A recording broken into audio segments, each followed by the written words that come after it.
Очередная лекция по циклу «Смысл жизни по картам Таро». Сегодня у нас влюбленные. Шестой старший аркан. Тема интересная, уникальная, можно сказать, потому как эта карта и говорит в целом и общем об определенной уникальности каждого человека, который тут осознает в своей жизни. Ну и, соответственно, с тем можно сказать, что эта карта как раз и говорит о выборе, об осознанном, ну, по крайней мере, как нам кажется, осознанном выборе человека в своей жизни, да, своего пути, своего собственного «я», скажем так. Что делать, как выбираться вот из всего того, что у нас было до этого. Хорошо, ну давайте переключимся тогда на режим лекции. Ну и, собственно, вот этот старший аркан у нас. Любовники или влюбленные. Я уже говорил на прошлой лекции. Кому интересно, тот может посмотреть предыдущую лекцию по значениям этой карты. Вот там я более или менее развернуто постарался, так кратенько, на 2 часа всего лишь, да.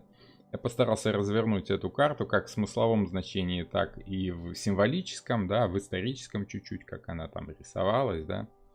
Но с опорой на некий высший философский смысл. Спрашивали у меня, почему гора, что значит гора, что за символ горы. Вот это символ пути, движения, личностного роста, можно сказать и так, да. Но с другой стороны, это и символ некоего авторитета в вашей жизни. Скажем так, высокое место, с которого больше лучше видно, да, работа с информацией. Ощущение высоты всегда должно сопутствовать работе с информацией. То есть мало того, что вы должны иметь некую информацию, вы должны осматриваться с высоты птичьего полета, скажем так. Да? То есть сверху видно больше деталей, нюансов, да? Сверху видно больше информации. Чем выше вы поднимаетесь, тем больше горизонты перед вами раскрываются, скажем так. И вы тем самым лучше понимаете ту информацию, о которой речь идет в данную минуту, в данную секунду, в данный момент, скажем так. То есть лучше всего познать что-то мы можем в сравнении с чем-то другим. Да? Ну, то есть, если вы постоянно кушаете черный хлеб, да, вот всю свою жизнь, сколько там вам лет, вы кушали только черный хлеб, сравнить его с чем-то другим вы сможете только попробовав, вкусив белого хлеба, допустим, да, и таким образом вот с вершины своего опыта, скажем так, вы можете уже сравнивать, ага, черный хлеб, вот он более интересный, белый он менее интересный, ну, там что-то такое. Вот, то есть можно сказать, что если вы хотите увидеть контекст, не только саму деталь, но и контекст, в котором она присутствует, то нужно подняться на возвышенность и, собственно, весь этот контекст и обозреть. Некая мудрость, она дается при работе с большим количеством знаний, а не просто при работе со знаниями. Да? Что-то узнать, как бы, особенно в наш век интернета, да, и всеобщей повальной информации, достаточно легко.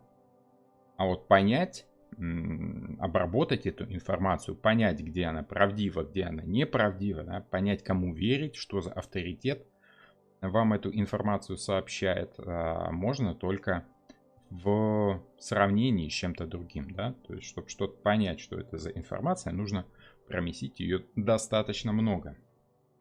Почему у Архангела крылья красно-синие или это блик от солнца? Ну, смотрите, красное это цвет желания, если мы берем так примитивно, грубо, да, цвет жизни, цвет огня. Фиолетовый это, скажем так, это высший спектр. Если мы берем все цвета, у нас они идут от инфракрасного до ультрафиолетового, да? То есть красный и фиолетовый это, скажем так, крайние цвета, которые мы видим зримо на человеческом уровне, да? Это то, что мы с вами можем понять на этом уровне. Вот, от нижней границы до высшей. Дальше за красным цветом есть только инфракрасный, да, уже он нам глазом человеческим не виден. Выше фиолетового есть ультрафиолетовый спектр, да, дальше мы его уже тоже не видим. То есть вот можно сказать, что вот этот ангел сообщает, может нам сообщить только то, что мы в состоянии понять в состоянии увидеть своими глазами.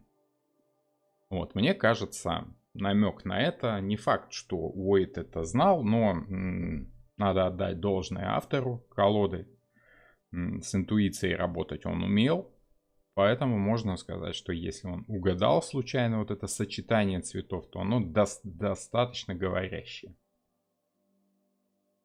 Почему женщина смотрит вверх, а мужчина на женщину? Потому что, смотрите, если мы берем работу с интуицией, а обработать весь тот спектр опыта, который мы получаем в течение всей своей жизни, да, интуитивно прочувствовать, что и как, какая информация для нас является правдивой, а какая неверной, мы можем с помощью женского, скорее, чувства, интуиции, да, то есть можно сказать, что женщина-то она смотрит на этого ангела, она его видит, она его может увидеть как-то. Мужчина, то есть разум, да, то есть у нас-то тут образ какой? Мужчина и женщина, это не просто мужчина и женщина.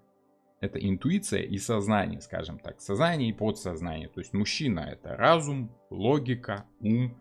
Женщина это интуиция, чувствование, подсознание, все то, что накапливается в нас. И все то, что выдает по чуть-чуть информацию для работы, собственно, в самом разуме, да. То есть женщина, можно сказать, это символ хранилища вот всей этой подсознательной информации, да, которую женщина якобы может увидеть интуитивно. Она смотрит на этого ангела, она считывает эту информацию. Она взяла у дьявола, у Люцифера, у несущего света просветителя вот этот плод с древа познания добра и зла, и она сообщила, она передала этот плод мужчине, да. Вот, мужчина это смотрит на женщину, он как бы вторичен. Наш разум, наш мозг, он вторичен в обработке информации. Сначала мы чувствуем, а потом уже мы обрабатываем эту информацию разумно. Вот, скажем так. Ну, по крайней мере, мне это видится так. Я считаю, что, возможно, автор специально так рисовал. Возможно, это вышло у него случайно, интуитивно, как и выбор цветов, да, в окраске ангела. С другой стороны, мы с вами знаем, что Уайт, он достаточно щепетильно относился к выбору цвета, и цветовая гамма всегда что-то значит. Не всегда с ним, с Уайтом, можно соглашаться, ну, как бы в общем и целом я, конечно, с ним согласен. В каких-то деталях, в нюансах, да, могут быть различия. Кто считает, что Уайт специально вносил эти вот детали, нюансы, чтобы запутать несведущих, да, тех, кто не должен прикасаться к истинной информации.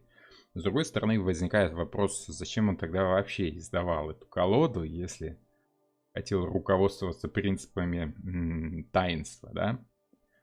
Вот, но я считаю, что Уайт все-таки он человек, ничего человеческого ему не чуждо, поэтому вполне он мог что-то не знать, где-то ошибаться. В конце концов, нам-то с высоты нашего объема информации, а у нас с вами, на самом деле, если бы Уайту дать доступ ко всей той информации, которая есть у нас, я думаю, что он был бы безмерно счастлив и нарисовал бы гораздо более крутую колоду, которая во многом бы отличалась от первоначального дизайна, того, с которым мы имеем счастье сейчас работать. Поэтому, ну, Уайт все-таки жил 100 лет назад.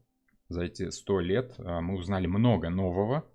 Вот, и могли бы нарисовать колоду получше, но почему-то нет у нас в наше время таких людей, которые достаточно серьезно интересуются этой темой, чтобы создать вот такой шедевр, как в свое время создал Уайт.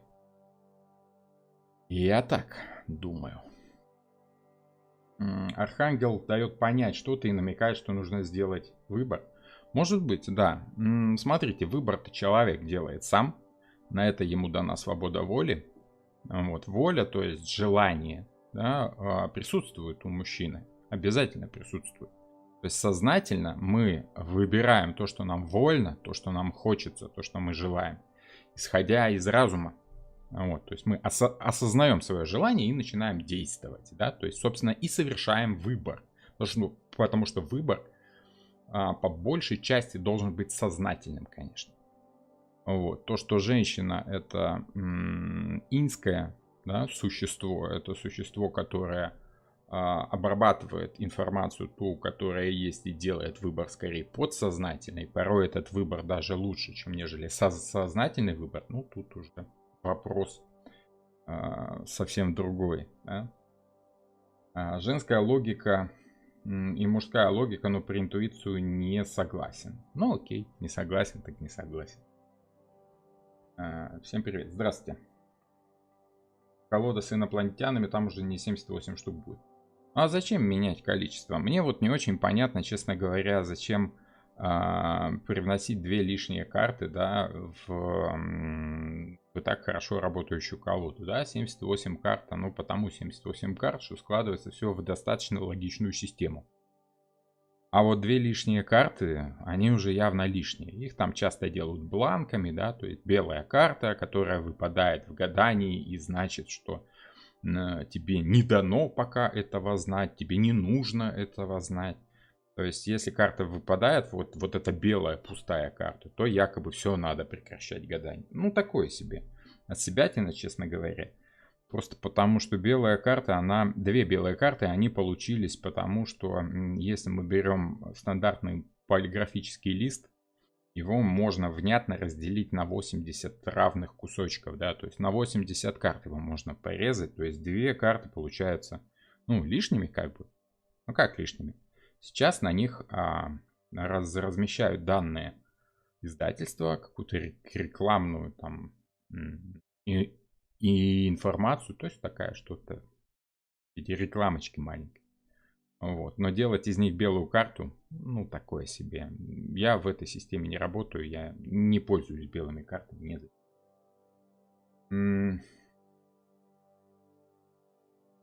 Обычно считается фиолетовый цвет мистический, индиго. Ну да, да. Почему? Потому как фиолетовый это высший цвет в, скажем так, в октаве цветов, да, в радуге. Вот выше только ультрафиолет, его совсем не видно. Высший цвет это фиолетовый, его раньше, ну вот раньше его носили в основном какие-то мистики, да, астрологи, либо знать. Вот его было сложно достать, сложно было окрасить одежду. Такое дело. Я встречала колоду с дополнительной стихией, название сейчас не... Дополнительная стихия, если 5-я стихия имеется в виду, то это, скорее всего, что-то связанное с Востоком. У них там есть 5-я стихия, еще железо, если я верно помню. Либо металл, что-то такое. Это чуть-чуть не та система, которая принята в Европе. В стандартном, скажем так, европейском понимании. Ну вот. Хочешь не хочешь, а выбор сделать нужно. Ну вот смотрите, раз уж говорить о философии. Нужно делать выбор, либо нет.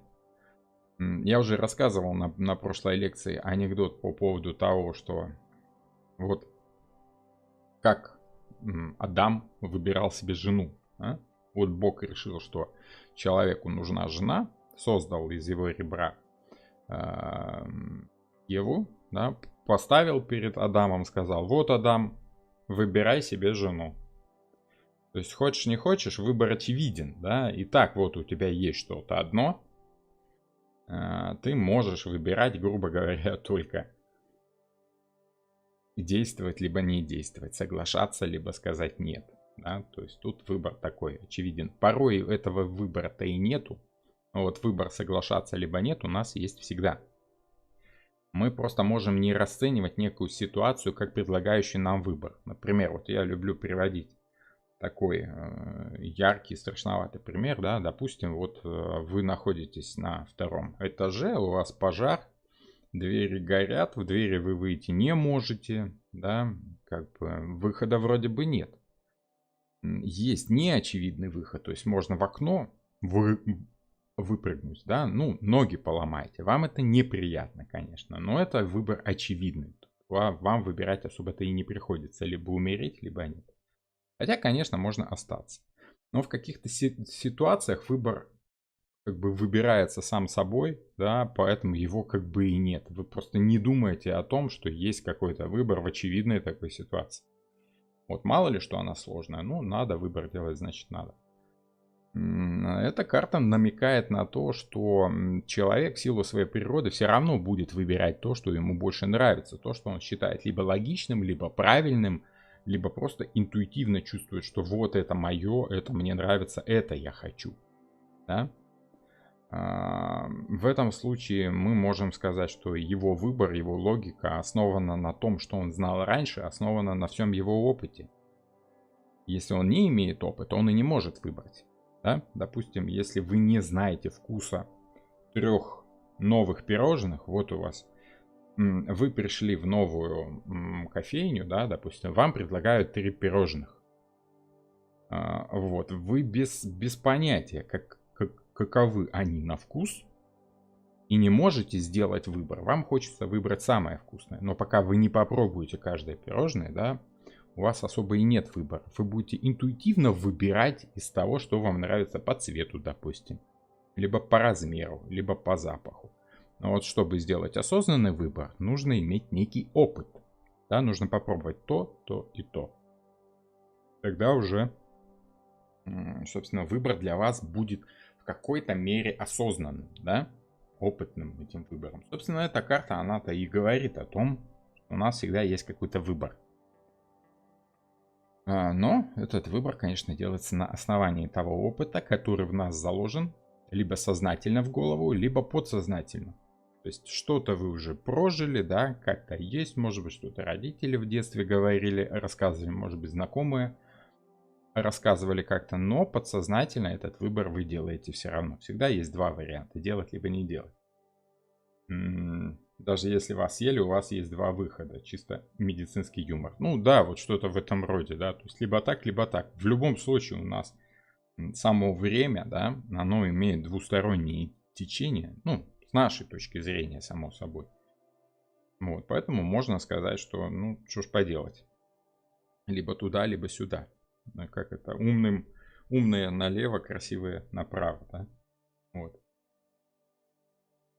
Интересно, нужно сделать выбор, имеется в виду вообще какой-то либо сделать выбор, плюс еще выбор по спутнику, жена, муж. Да там как угодно может быть, все зависит от самой ситуации. Сама карта-то говорит о том, выбор спутника или выбор идти одному, но если сделал выбор идти дальше без спутника, это ошибочный выбор получается, так? От ситуации зависит. Понимаете? Дело в том, что у нас, еще раз, каждая ситуация, она предполагает как минимум два решения, как минимум. Безвыходной ситуации не бывает совсем, всегда есть какие-то вариации, да? Вот. Минимальное число выбора это 2. Когда выбора нет, то и число только 1. Понимаете, из одного выбрать нельзя, из двух уже возможно что-то выбирать. В этом плане карта отчетливо относится к близнецам, потому что близнецы это всегда двойственность. Да? Вот если мы берем третий дом, у нас само собой эта карта относится по прошлой лекции, мы с вами проходили, да, те, кто пропустил прошлую лекцию, можете на канале поискать. Эта карта у нас относится к Прозерпине, которая является второй планетой этого дома, да, вот. И Прозерпина это как раз вот тот самый выбор. Вот, это тот самый выбор, да. Выбор из большого множества мы можем сделать, убрав все неподходящие нам варианты. Поэтому вот, собственно, сам значок Прозерпины это точка, которая вынесена за скобки. Эти скобки, они как бы отделяют наш выбор от того, что нам не интересно, от всех других, от неправильных с нашей точки зрения, либо подсознательно неправильного выбора.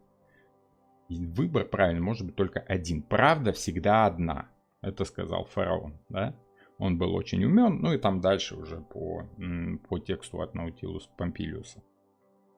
Вот, поэтому можно сказать, что близнецы всегда работают с правдой.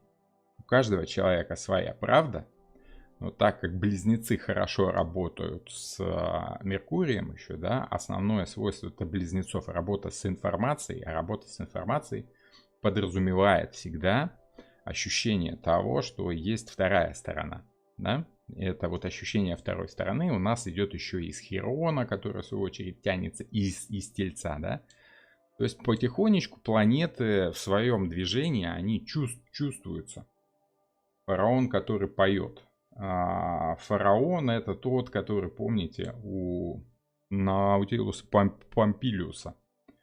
Правда всегда одна, это сказал фараон, он был очень умен, за это его называли Тутанхамон. Вот. По-моему, это песня с альбома «Титаник». Ну, я могу ошибаться.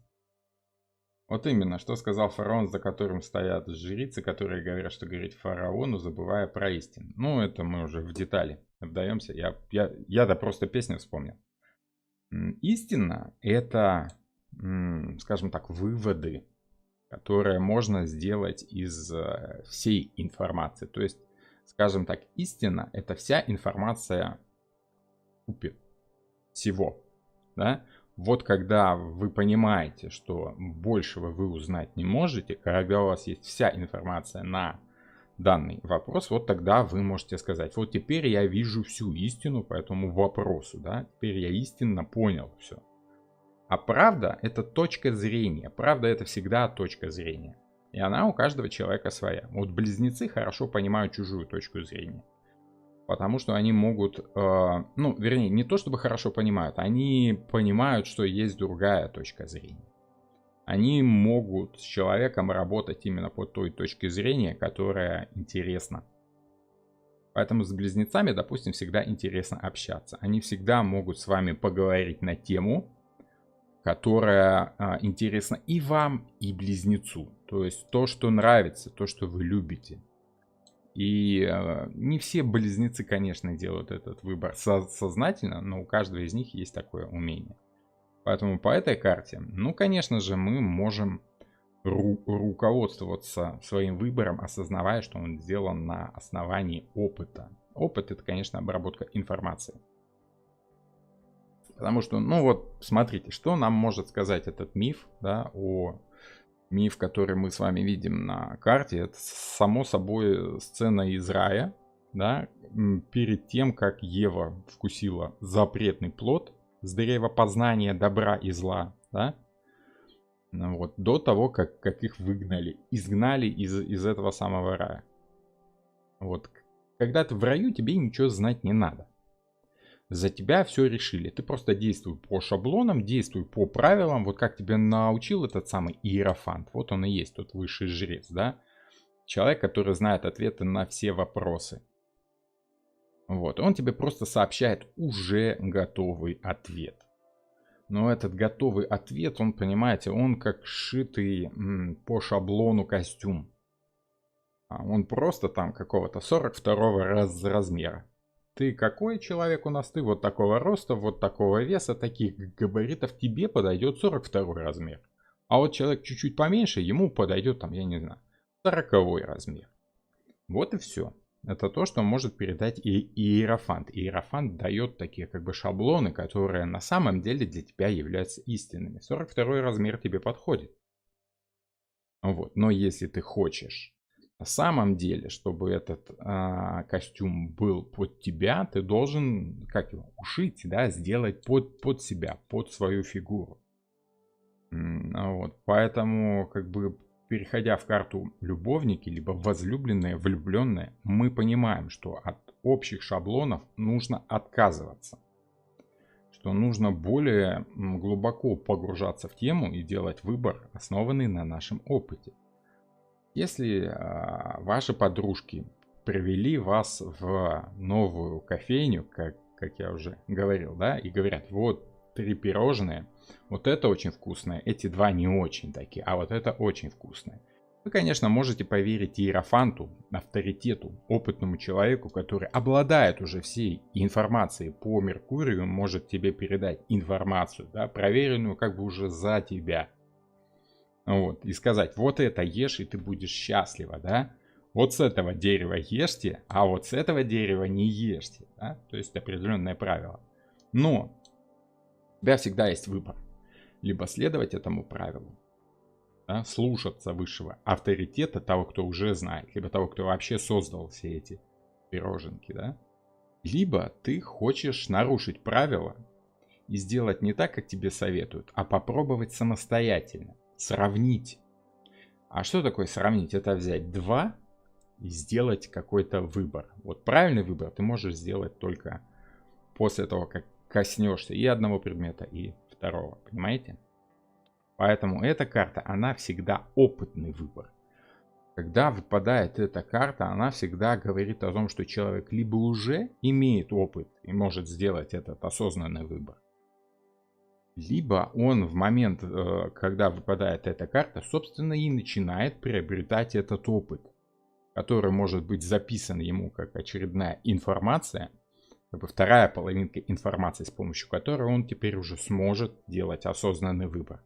Потому как правильный выбор — это, конечно, осознанный. По этой карте это нормальный, земной, человеческий, опытный выбор. Это не выбор интуитивный.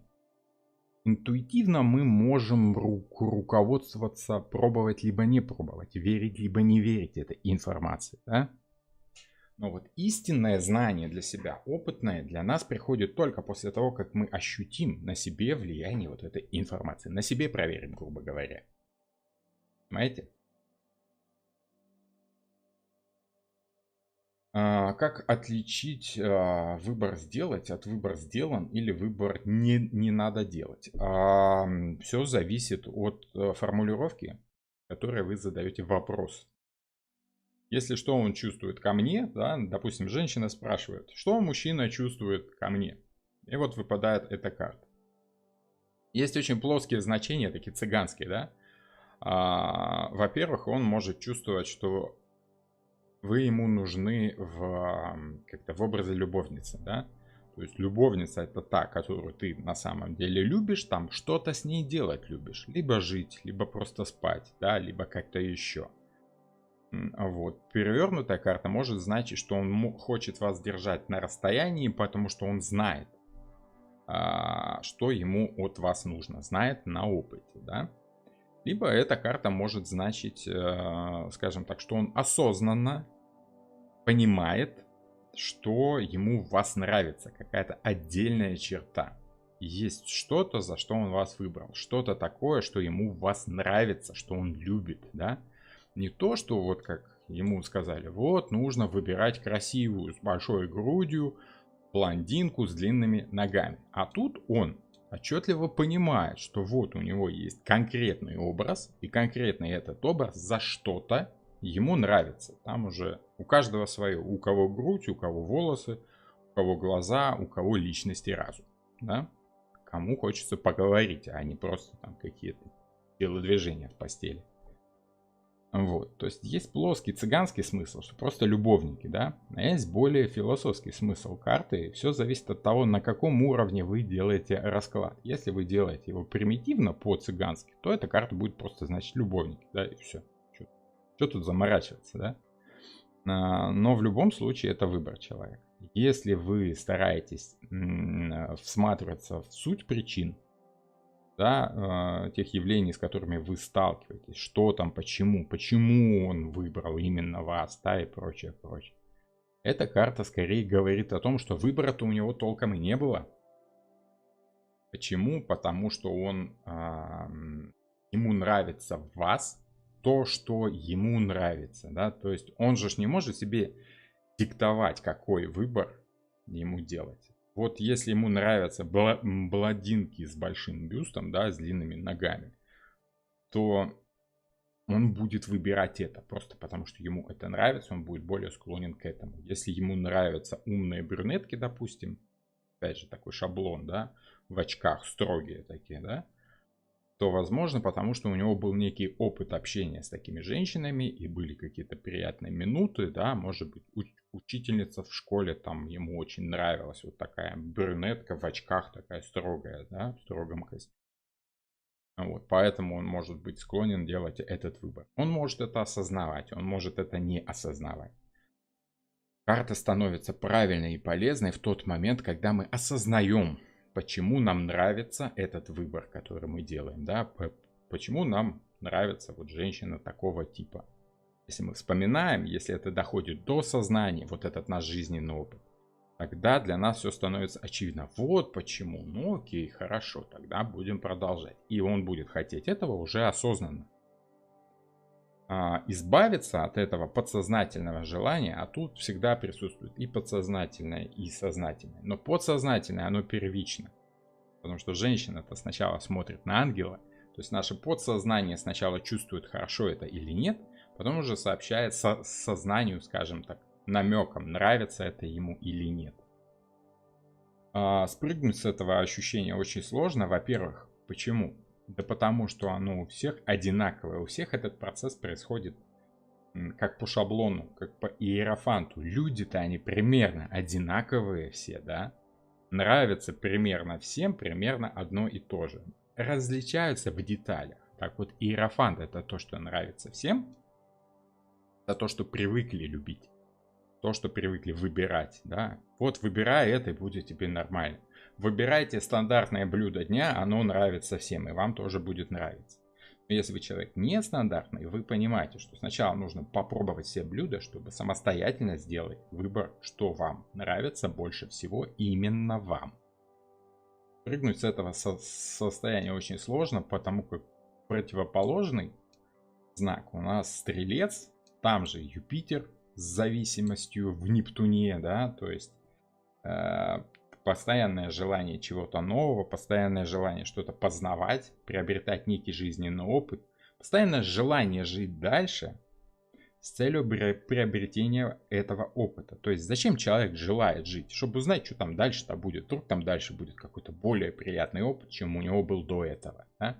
Хотелось бы узнать, чем это все кончится, да? Вот. Ну и опять же, спрыгнуть с этого ощущения никто не может, потому как человек просто-напросто привязан к этому в силу своей природы. Да? Это природа желаний человека, природа жизни человеческой. Вот, поэтому хочется нам, не хочется, но мы делаем тот выбор, на который нас либо запрограммировала природа, либо привел нас некий жизненный опыт к ощущению того, что вот это хорошо, а это плохо, это нам нравится, это нам не нравится. И у нас очень простой выбор по этой карте. Либо брать на себя ответственность из-за того, что мы знаем, от чего этот выбор делается. Либо просто решить, что ну окей, ладно, поверим так, как и в прошлый раз, пойдем по привычному пути, похоженному, да. Вот, тогда, может быть, все будет хорошо. Так же, как и раньше. Если вам хочется развития, если вы хотите двигаться вперед, вы должны делать свой собственный, свой личный выбор, выбирать именно то, что нравится конкретно вам. Для этого нужно сорвать дерево, сорвать плод с дерева и узнать самостоятельно, нравится это вам или нет. Потом уже будет понятно, что выбирать лично вам. Вот, тогда это будет вас двигать вперед, тогда это вас будет развивать, тогда вы будете накапливать, обрабатывать информацию и извлекать некий урок.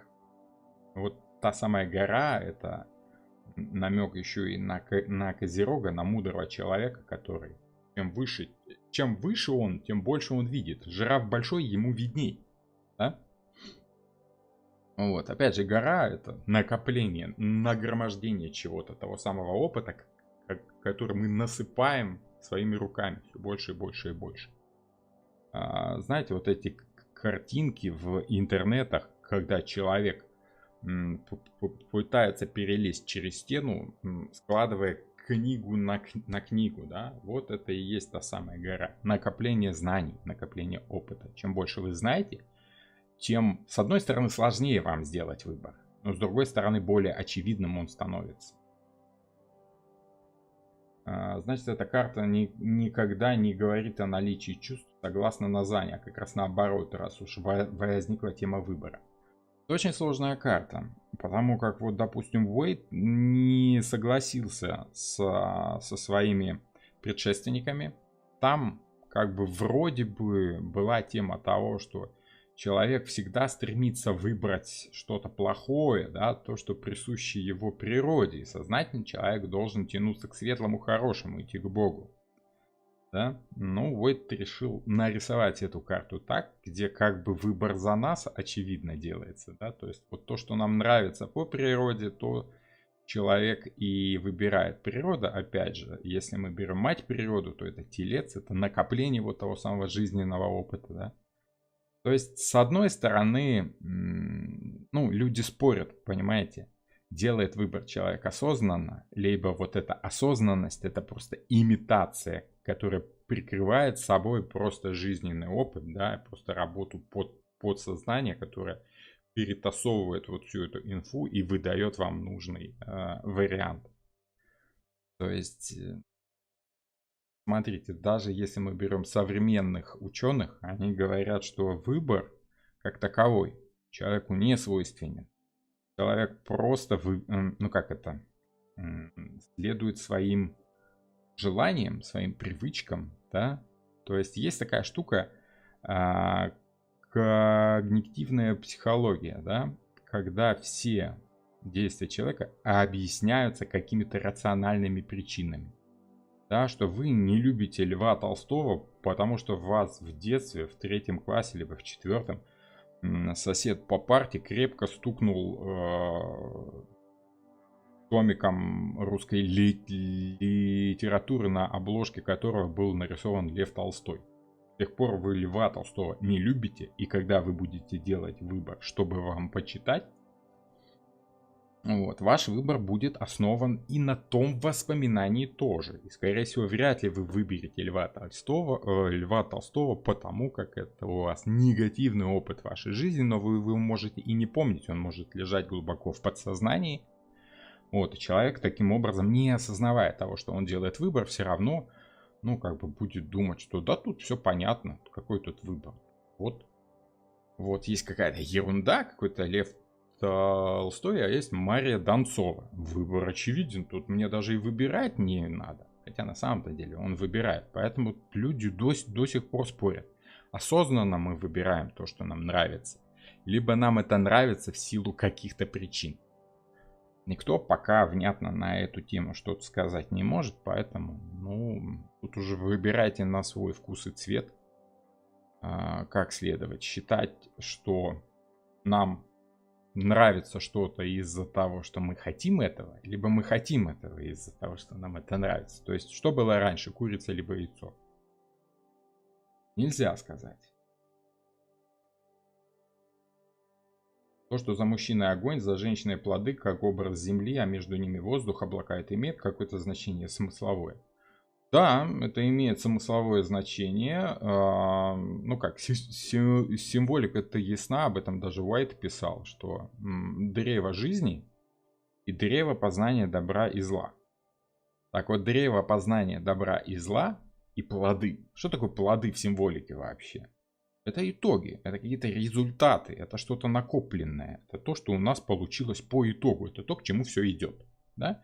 То есть растет дерево, вот растет ствол, вот одна ветка, вторая, третья, вот она тоньше, вот листики, а вот плод. Итог, результат, то, что мы можем воспользоваться, то, чем мы можем воспользоваться. Так вот, все наши накопленные по-женски, да, по природе знания, опытным путем, как в тельце, да, у нас просто накапливалось все, да, некие сведения. Мы можем ими пользоваться, если мы посмотрим на них, вкусим эти плоды, да, то есть, воспользуемся этой информацией и будем делать выбор осознанно на основании того, что мы имеем, а не на основании слов иерофанта. Поэтому, если мы берем смысл жизни по этой карте, то это попробовать то, что у нас есть, попробовать то, что нам дает жизнь, и сделать на основании этого выбор. Помните, хороший мем в интернете ходит? Ряд фотографий, где девушка тянет за собой мужчину, и там вот такие фотографии на фоне разных городов, на фоне разных там природы, достопримечательностей, какие-то ситуации, море, что-то такое. Девушка тянет за собой мужчину, и фотка сделана так, будто бы там девушка тащит за собой мужчину, да, то есть она его провоцирует на то, чтобы узнать что-то еще больше. Она как бы подсовывает ему этот плод знаний. Давай попробуем это, давай съездим туда, слетаем сюда, узнаем что-то новое. Вот, это желание накапливать эти знания, потому что женщина сама по себе, женская система выбора, это набрать больше всего, а потом из этого уже всего делать выбор. Мужская тема, да, сначала понять, что тебе нужно, а потом уже искать в этом большом то конкретное, что тебе нужно. Охвачено пламенем, за мужчиной огонь, смотрите, это просто-напросто символика активности и пассивности, да. Женщина пытается выбрать из всего количества, что есть у нее. Мужчина пытается создать что-то самостоятельное, лично, исходя из своей собственной воли. Да? Мужчине проще создать себе ситуацию, зажечь огонь, да, прежде чем ждать, что кто-то сделает это за него. Женщина, наоборот, ждет, пока ей дадут, вот подадут эту инфу, да. Поэтому мужчины всегда пробуют сами, суют пальцы в розетку. Женщины всегда спрашивают, а что там, а она что, а ты что?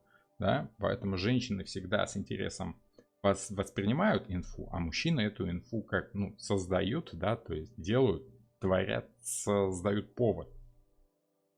Вот. То, что между ними воздух, облака. Ну, смотрите, воздух и облака, ну, это, во-первых, чтобы не рисовать ноги этому ангелу. Как-то тут это было бы не очень, да, по композиции карты эти ноги бы тут сильно мешались. Вот. С другой стороны, если, ну, давайте возьмем символику. Символику воздуха — это информация, да, это сила, воздействие, информация, потому как какое-то воздействие на нас происходит чаще всего, ну, в современном мире с помощью информации.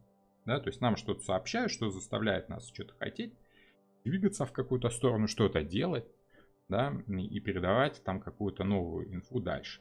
Поэтому связь между мужчиной и женщиной может быть только с помощью информации, информативно.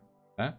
Поэтому по этой карте я бы советовал, опять же, если вы хотите наладить связь между мужчиной и женщиной, лучше всего это, исходя из моего опыта тоже, вот, и моей 10-летней работы с картами, лучше всего у мужчины и женщины получается что-то прояснить, когда вы передаете человеку, то есть мужчине, большое количество информации. Говорите много понятных ему слов. Уточняйте, детализируйте. Более того, общайтесь на какую-то тему, которая интересна обоим. Если вы будете говорить о том, что ему не интересно, он вас слушать не будет. Вот. Если вы будете говорить о том, что ему интересно, вы будете завладевать его вниманием, потому что вы обращаете внимание на огонь мужчины, на его желание. Да? Вот такие дела. Как-то так. Можно сказать, что воздух — это то, что соединяет мужчину и женщину. Та информация, которую вы можете дать и воспринять от него. Опять же, близнецы и третий дом — это всегда что-то новое, новые сведения. Торговля, путешествия, связанные и с торговлей, и просто с тем, чтобы почерпнуть новые какие-то знания, новую инфу взять, да. Это всегда воздух, это всегда обработка большого количества инфы. Информация к нам приходит в 90% случаев через воздух, да. Либо мы что-то видим сквозь воздух, и это как бы вот это видение нам приходит со светом через воздух. Либо мы что-то слышим, опять же, через звук, который идет через воздух. Либо мы обоняем запахи, которые опять же через воздух идут, да. Щупаем тоже, мы вот руки тянем опять же через этот воздух, да, чтобы воспринять информацию о чем-то, нужно пощупать, нужно протянуть через воздух руку, да, то есть воздух — это универсальный проводник информации. Вот, поэтому близнецы, третий дом, иерофант и влюбленные — это, ну, я бы не сказал, что там отсутствуют эмоции. Эмоции есть в каждом человеке.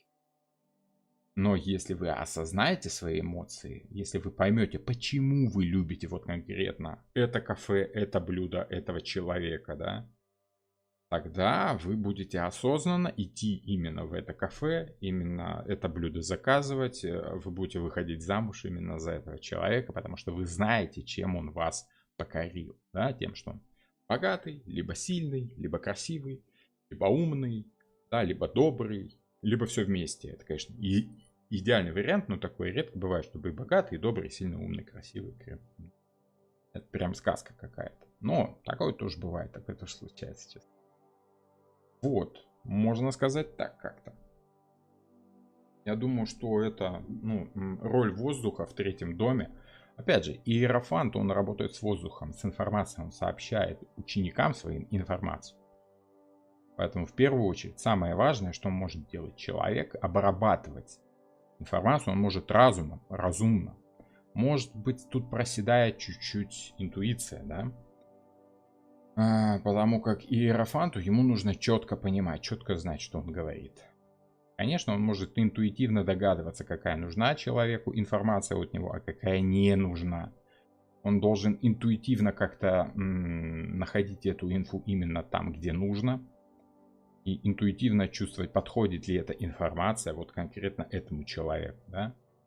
Но Иерофант это, в принципе, все равно. Он всех людей воспринимает примерно равными, да.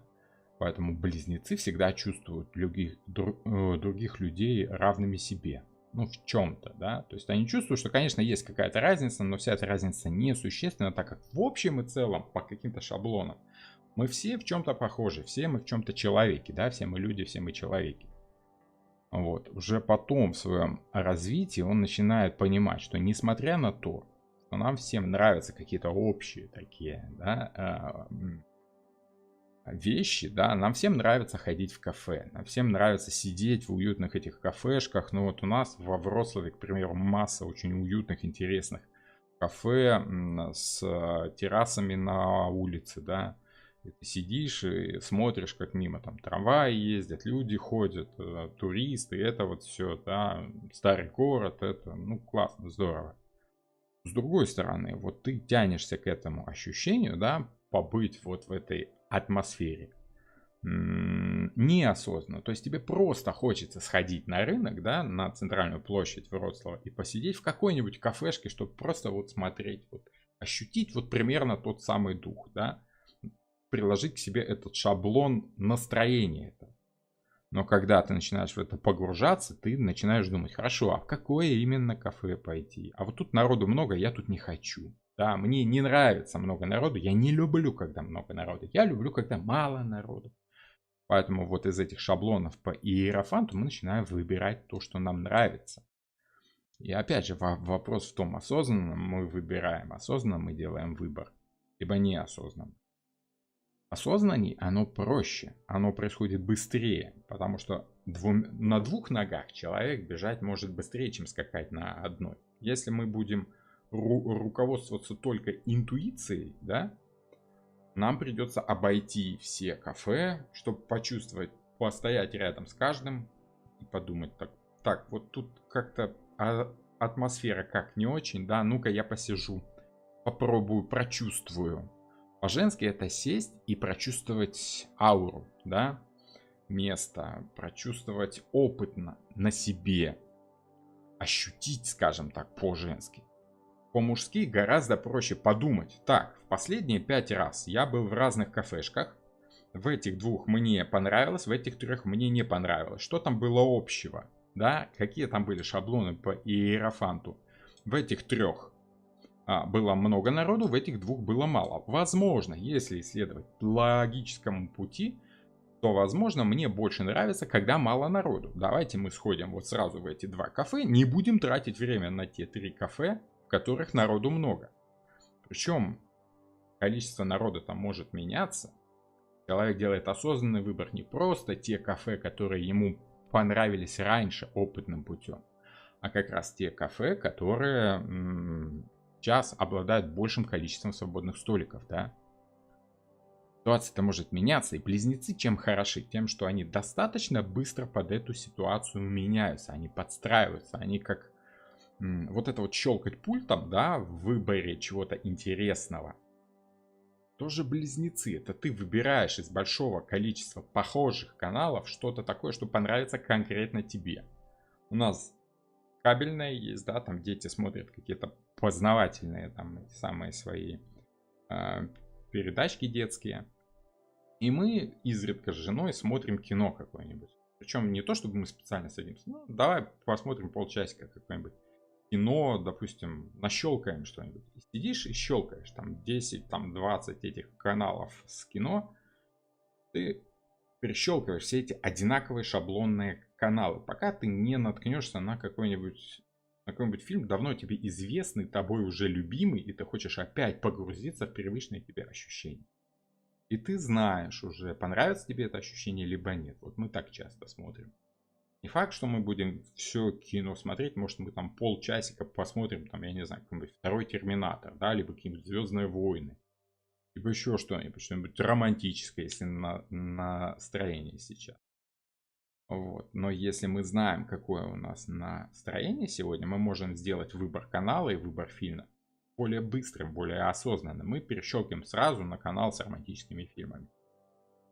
Вот. По любовникам очень важно учиться извлекать из своего жизненного опыта, извлекать некую логику с тем, чтобы вот этот выбор делался в следующий раз быстрее, чтобы ты делал его осознанно. Можно сказать, что это включение ума в твой процесс приобретения опыта. Осознанное накопление опыта и осознанная обработка вот этой самой информации. Вот такие дела. Как-то так эта карта мне видится, понимаете? Так. Секундочку маленькую паузу сделаю, глотну чайку.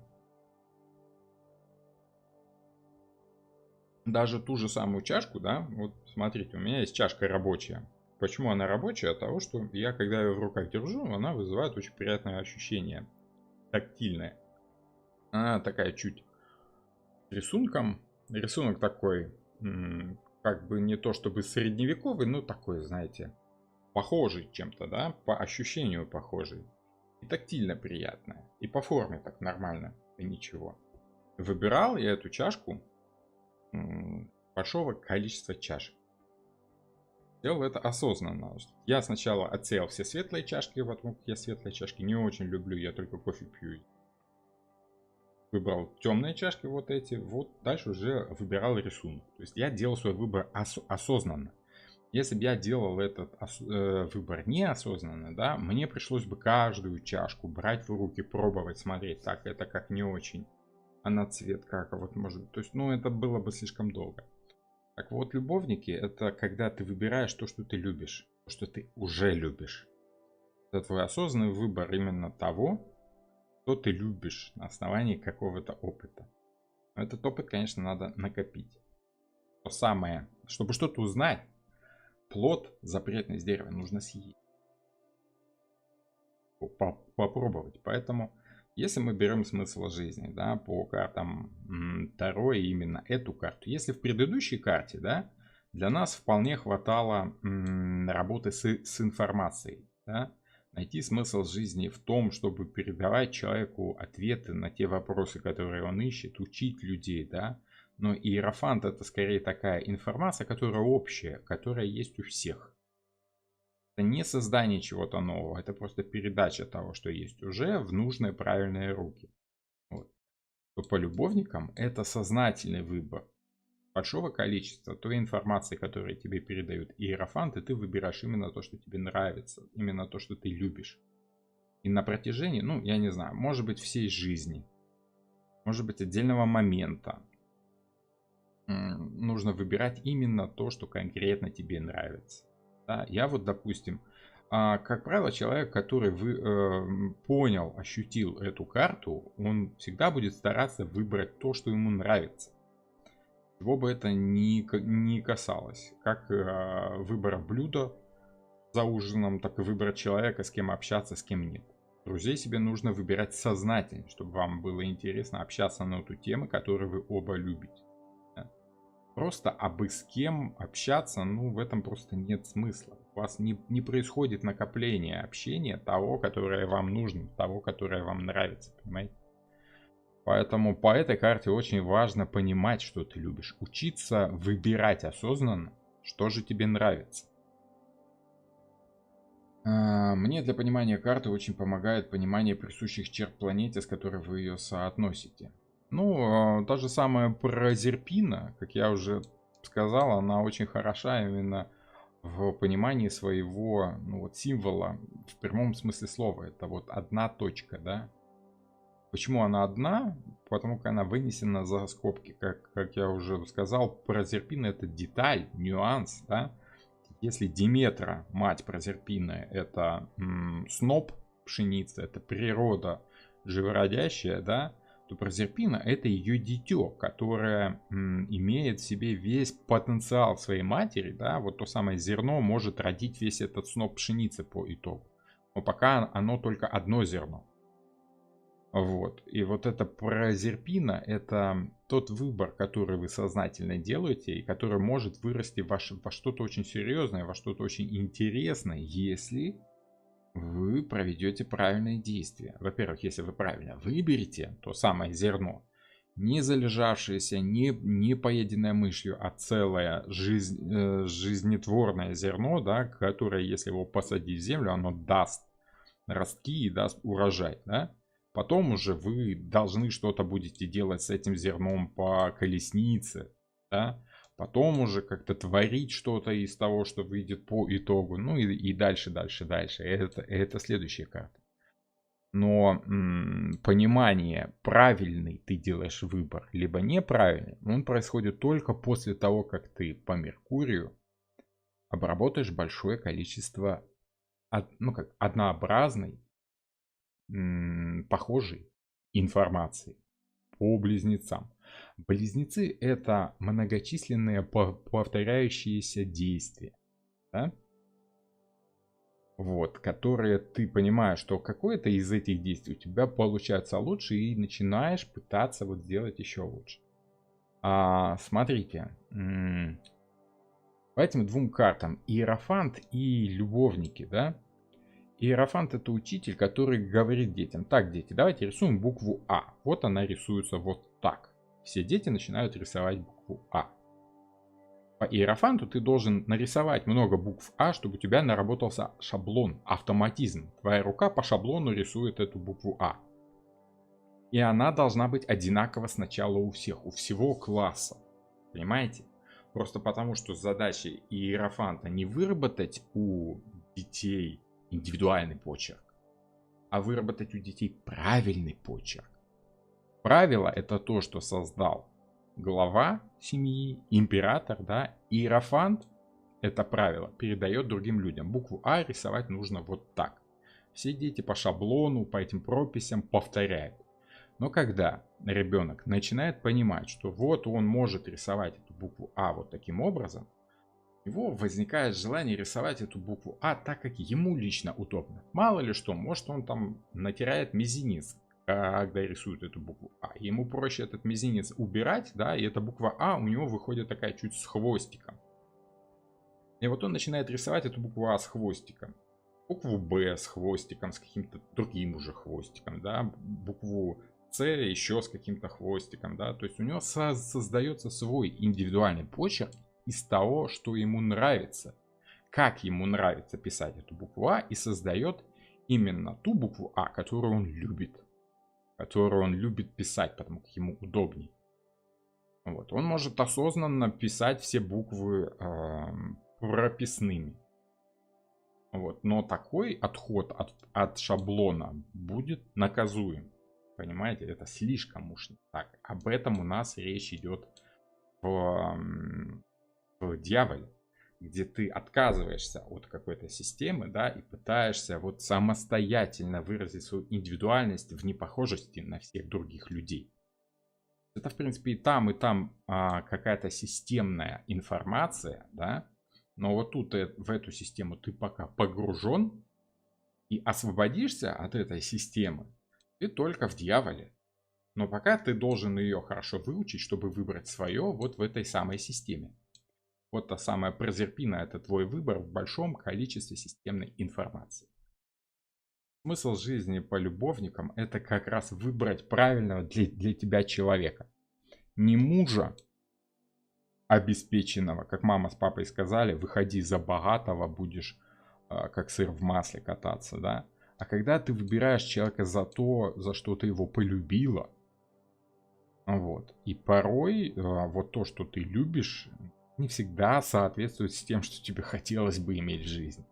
Вот тут и возникает вопрос: мы любим то, что нам нравится, либо мы любим то, что мы вынуждены любить, потому как просто-напросто вот у нас как-то там отзывается оно в душе как-то, что этот выбор якобы сделан за нас каким-то,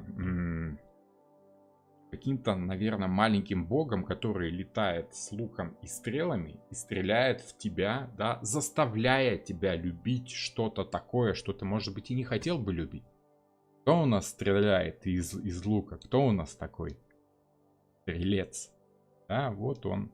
Почему карта дьявол? Тот, кто нас заставляет идти куда-то, зачем-то, за этим факелом, тащит нас за наши слабости, да, реагирует на том, что мы любим. То есть хватает нас за наши слабости, за наши грехи, да, а грехи это то, что нам нравится, что-то вкусное, сладкое, да, приятное. Вот. И заставляет нас, как вот тот стрелец Амур, любить то, что мы не хотели бы любить. Но пока мы делаем вот осознанный, правильный выбор. Мы должны выбрать то, что нам говорят. Вот. Роман, добрый вечер. Здравствуйте, Антонина. Подскажите, с этим уже сделанным выбором по любовникам мы идем в колесницу и дальше следуем этому выбору? Конечно. Конечно. А как же еще? Смотрите, у нас все карты, они как бы накладываются одна на одну. У нас нет такого, что вот тут вот у нас иерофант, а тут уже любовники. Любовники это те самые вот два человека, которые стоят перед иерофантом. Они сначала слушают лекцию, что можно, что нельзя, а потом они уже нарабатывают свой опыт. Пока я вам что-то рассказываю, как я понимаю, я иерофант, а вы все для меня одинаковые ученики. А на практике вы начинаете руководствоваться этими правилами, либо отрицать эти правила. Да, и нарабатываете уже свой опыт. Правильно вы делаете для себя лично, либо для себя лично это у вас неправильно. Подходит вам это правило, либо не подходит. Узнать, подходит вам это правило, либо нет, вы можете только опытным путем, только применив его на себе. Само собой, что это дает вам, как это, некое направление, некий вектор развития. Сюда я не хочу, я хочу сюда. Вот. И уже с этим с накопленным опытом человек начинает пытаться сделать что-то, что ему там нужно в будущем, да, идти и дальше создавать уже что-то свое. Когда уже не хочется жить по правилам, ты понял, что тебе нравится, и ты хочешь создать что-то свое. Да? Грубо говоря, был в Советском Союзе такой журнал Бурда Моден. Да? Вот те, кому больше 40, они помнят это. Бурда Моден. У меня матушка, допустим, имела прям целые стопки этих журналов, да, там выкройки, да, они ценились за счет модных выкроек. Вот выкройки это вот те самые иерофанты, да, ты берешь вот этот шаблон, выкраиваешь и одеваешь, да, и они одного размера от того, что там вот есть эти самые линии под разный размер, да. А вот любовники это понимание того, какой фасон тебе нравится из этих выкроек, да. Если тебе нравится этот фасон, ты имеешь определенный опыт в шитье, ты знаешь, как этот шаблон переделать под себя. Пока ты шить не умеешь, ты шьешь по лекалам, по шаблонам. Когда ты научаешься как-то шить, ты начинаешь ушивать себе по фигуре, индивидуально. Поэтому можно сказать, что иерофант это 42 размер, а любовники это когда вы ушиваете этот 42 размер так, как вам нравится, чтобы он был притален, грубо говоря, под себя, под свою любимую фигуру. Конечно, с этим можно что-то делать дальше, когда у вас накапливается достаточное понимание того, что вы любите, и когда вы осознаете, что оно все в вас заложено, что то, что вы любите, оно просто-напросто в вас заложено, лежит, находится, что это некий опыт, с которым что-то можно дальше сделать, что это некий инструмент, вот, что это, можно сказать, ваш характер, который приобретается у вас с опытом, вырабатывается с опытом. Вот тогда уже можно этим характером создавать себе личность. Что такое личность вообще? Законченная, выстроенная личность. Это некая маска, которую вы одеваете порой неосознанно, хорошо, если осознанно. Да?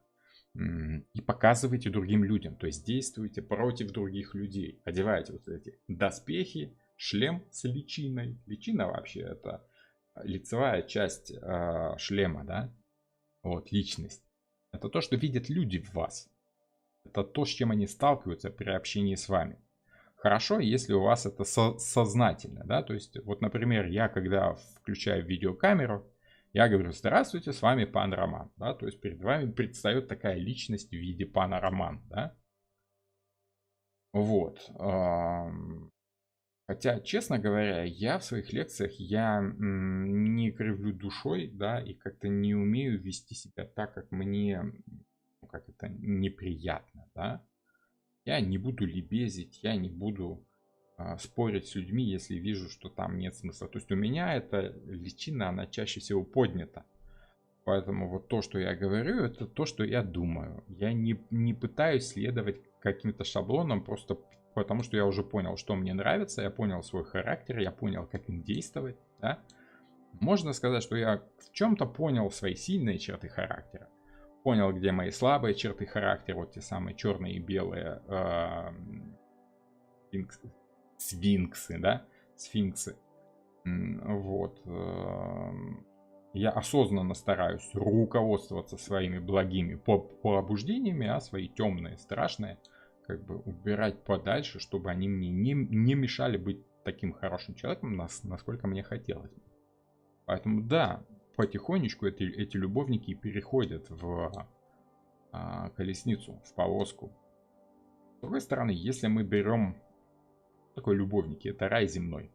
Причем, заметьте, земной, да, не небесный где-то там. Адам с Евой жили в Эдемском саду. Эдемский сад — это часть земли. Потерянный тот самый рай, то есть не то, что мы спустились с неба, да, из рая. Рай небесный — это небесный рай, это тема отдельная. А вот рай земной — это то место, где жили Адам и Ева по преданию, по мифу, да, из которого их выгнали. Считается, что это аналогия того, что человек раньше жил в единении, в гармонии с природой, но после того, как он поумнел, стал Homo sapiens, человек разумный, да, он сделал некие выводы и начал жить так, как человек живет, а не так, как животное живет. Поэтому он потерял связь с природой.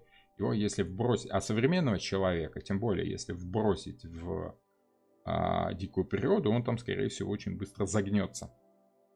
Тому, как он уже забыл, как жить в этом самом раю, да, как жить и не чувствовать нужды на природе.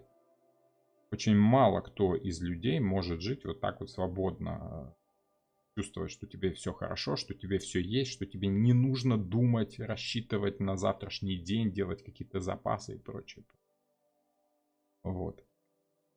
Поэтому ему приходится как-то собираться силами и создавать что-то свое. То есть человек, живший на лоне природы, это вот эти Адам и Ева. А когда их изгнали из рая, они вынуждены были создавать себе пропитание сами.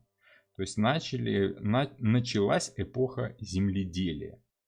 И вот эта повозка, в повозке мы будем говорить о том, что человек получил в дар от матери богов, от Кибелы, да, получил вот эту самую повозку, да, от Диметры.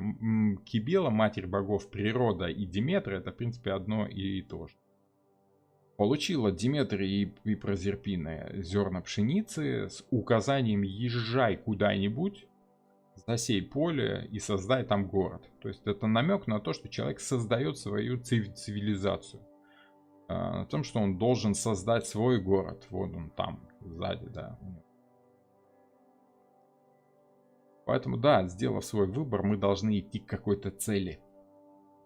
Вот, а не тупо по луне просто ходить по кругу, делать одно и то же. Есть две стороны.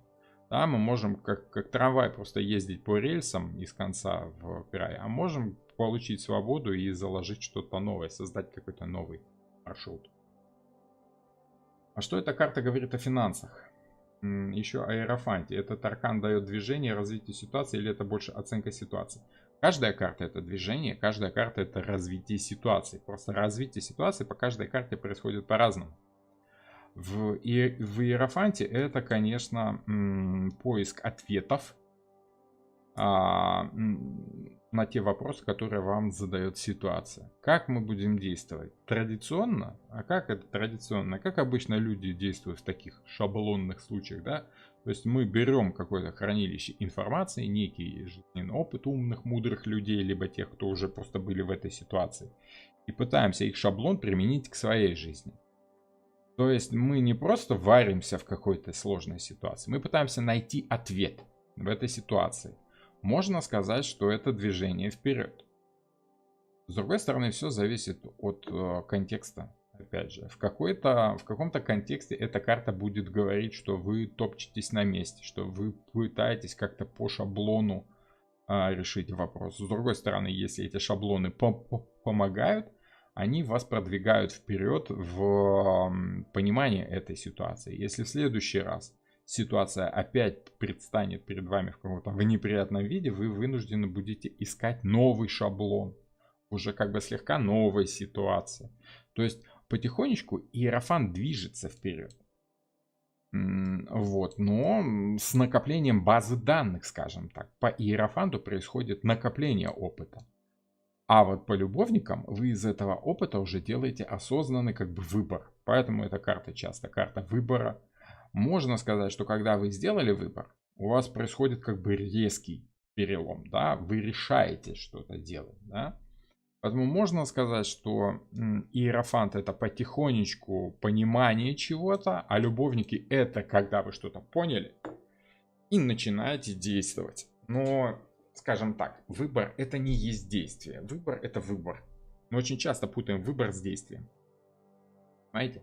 Дело в том, что, например, ну вот мужчина находится в какой-то ситуации с женщиной. Допустим, он ей изменяет, и она традиционно не хочет верить, но потихонечку накапливает инфу, да, там кто-то ей сообщил, что его там где-то с кем-то видели, там кто-то где-то сообщил. И она начинает мало-помалу верить вот тем авторитетам, которые сообщают ей эти сведения о том, что может быть в самом деле. Может быть он мне изменяет. Накапливается эта база данных, да, и она начинает искать в этой накопленной базе данных ответ лично для себя. Окей, хорошо, что же мне конкретно делать в этой ситуации? Иерофанты мне говорят, да ты что, брось его, ты с ним будешь несчастлив. Это один иерофант говорит. Почему? Потому как это стандартная ситуация. Нельзя быть счастливым с мужчиной, который тебе изменяет, говорит один иерофант. Другой иерофант может повернуть ситуацию в другую сторону, исходя из той базы данных, которая есть у него. Он может сказать, да ладно, что такого страшного, все мужики ходят налево, все мужики козлы и прочее, прочее, да. У всех мужики ходят налево, что ты паришься. Главное, что он к тебе приходит назад. Дальше, вот из этой базы данных, женщина должна сделать выбор. Ей вообще лично самой нравится, что мужчина ходит налево. Либо наоборот, ей нравится, если он не будет ходить налево. И вот она делает выбор. Она пытается понять, какая из этих точек зрения, да, какая из этих информаций, а Меркурий по близнецам это всегда большое количество инфы, да, разные выборы, разные стороны. Какая из этих информаций конкретно ее устроит, в какой ситуации она будет любить находиться. Вот это уже прозерпина. Это уже, скажем так, фокусировка на чем-то одном. Вот это мне нравится, это мне не нравится. Условно, это карта действия. Но такое, опять же, это действие щелчком может произойти, а может происходить медленно. С накоплением опыта женщина начинает потихонечку понимать, что вот в таких ситуациях мне не очень приятно, а вот в таких ситуациях мне очень приятно, и будет склоняться к чему-то одному. Не всегда понимание карты происходит так щелчком, да? Но временами, да, бывает так, что все, хватит. Вот после этого начинается какое-то, скажем так, действие, но уже, ну как это сказать, реакционное, да? Потому что колесница это то, что нам дали. Вот есть у нас какой-то характер, да? Какие-то чувства, которые заложены в нас природой, ну, скажем так, говоря научным языком, заложены в нас генами. Да? Вот мы родились, и у нас какой-то там импульсивный такой характер, да, из-за определенного уровня гормонов. Да? Уровень гормонов это физика, физика это гены, гены, ну там биология и прочее, это природа, наука и вот это все. Ты реагируешь так, потому что ты по природе такой человек с таким набором генов. У тебя вот тестостерон вырабатывается как-то очень остро, да, вот. С другой стороны, мы можем считать, что то, что нам дано вот этот характер и прочее, прочее, весь этот набор генов нам дан, потому что, ну вот так все сложилось, да, вот карма такая, что ты родился именно в тот момент, когда Солнце было там, Луна была там, Плутон сям, и ну и вот вся вот эта натальная карта у тебя индивидуальная. Когда ты понимаешь, что у тебя вот и набор генов индивидуальный, и натальная карта индивидуальная, непонятно кому верить, то ли ученым, то ли астрологам, но по-любому ты понимаешь, что у тебя есть какая-то сложившаяся ситуация, с которой ты что-то там можешь делать. И когда ты понял, что у тебя уникальная ситуация, уникальный характер, уникальный набор генов, тебе по этому набору генов и по этому характеру нравится любить что-то конкретное, вот когда ты начинаешь любить что-то конкретное и начинаешь идти к какой-то цели, вот там уже происходит переход в колесницу.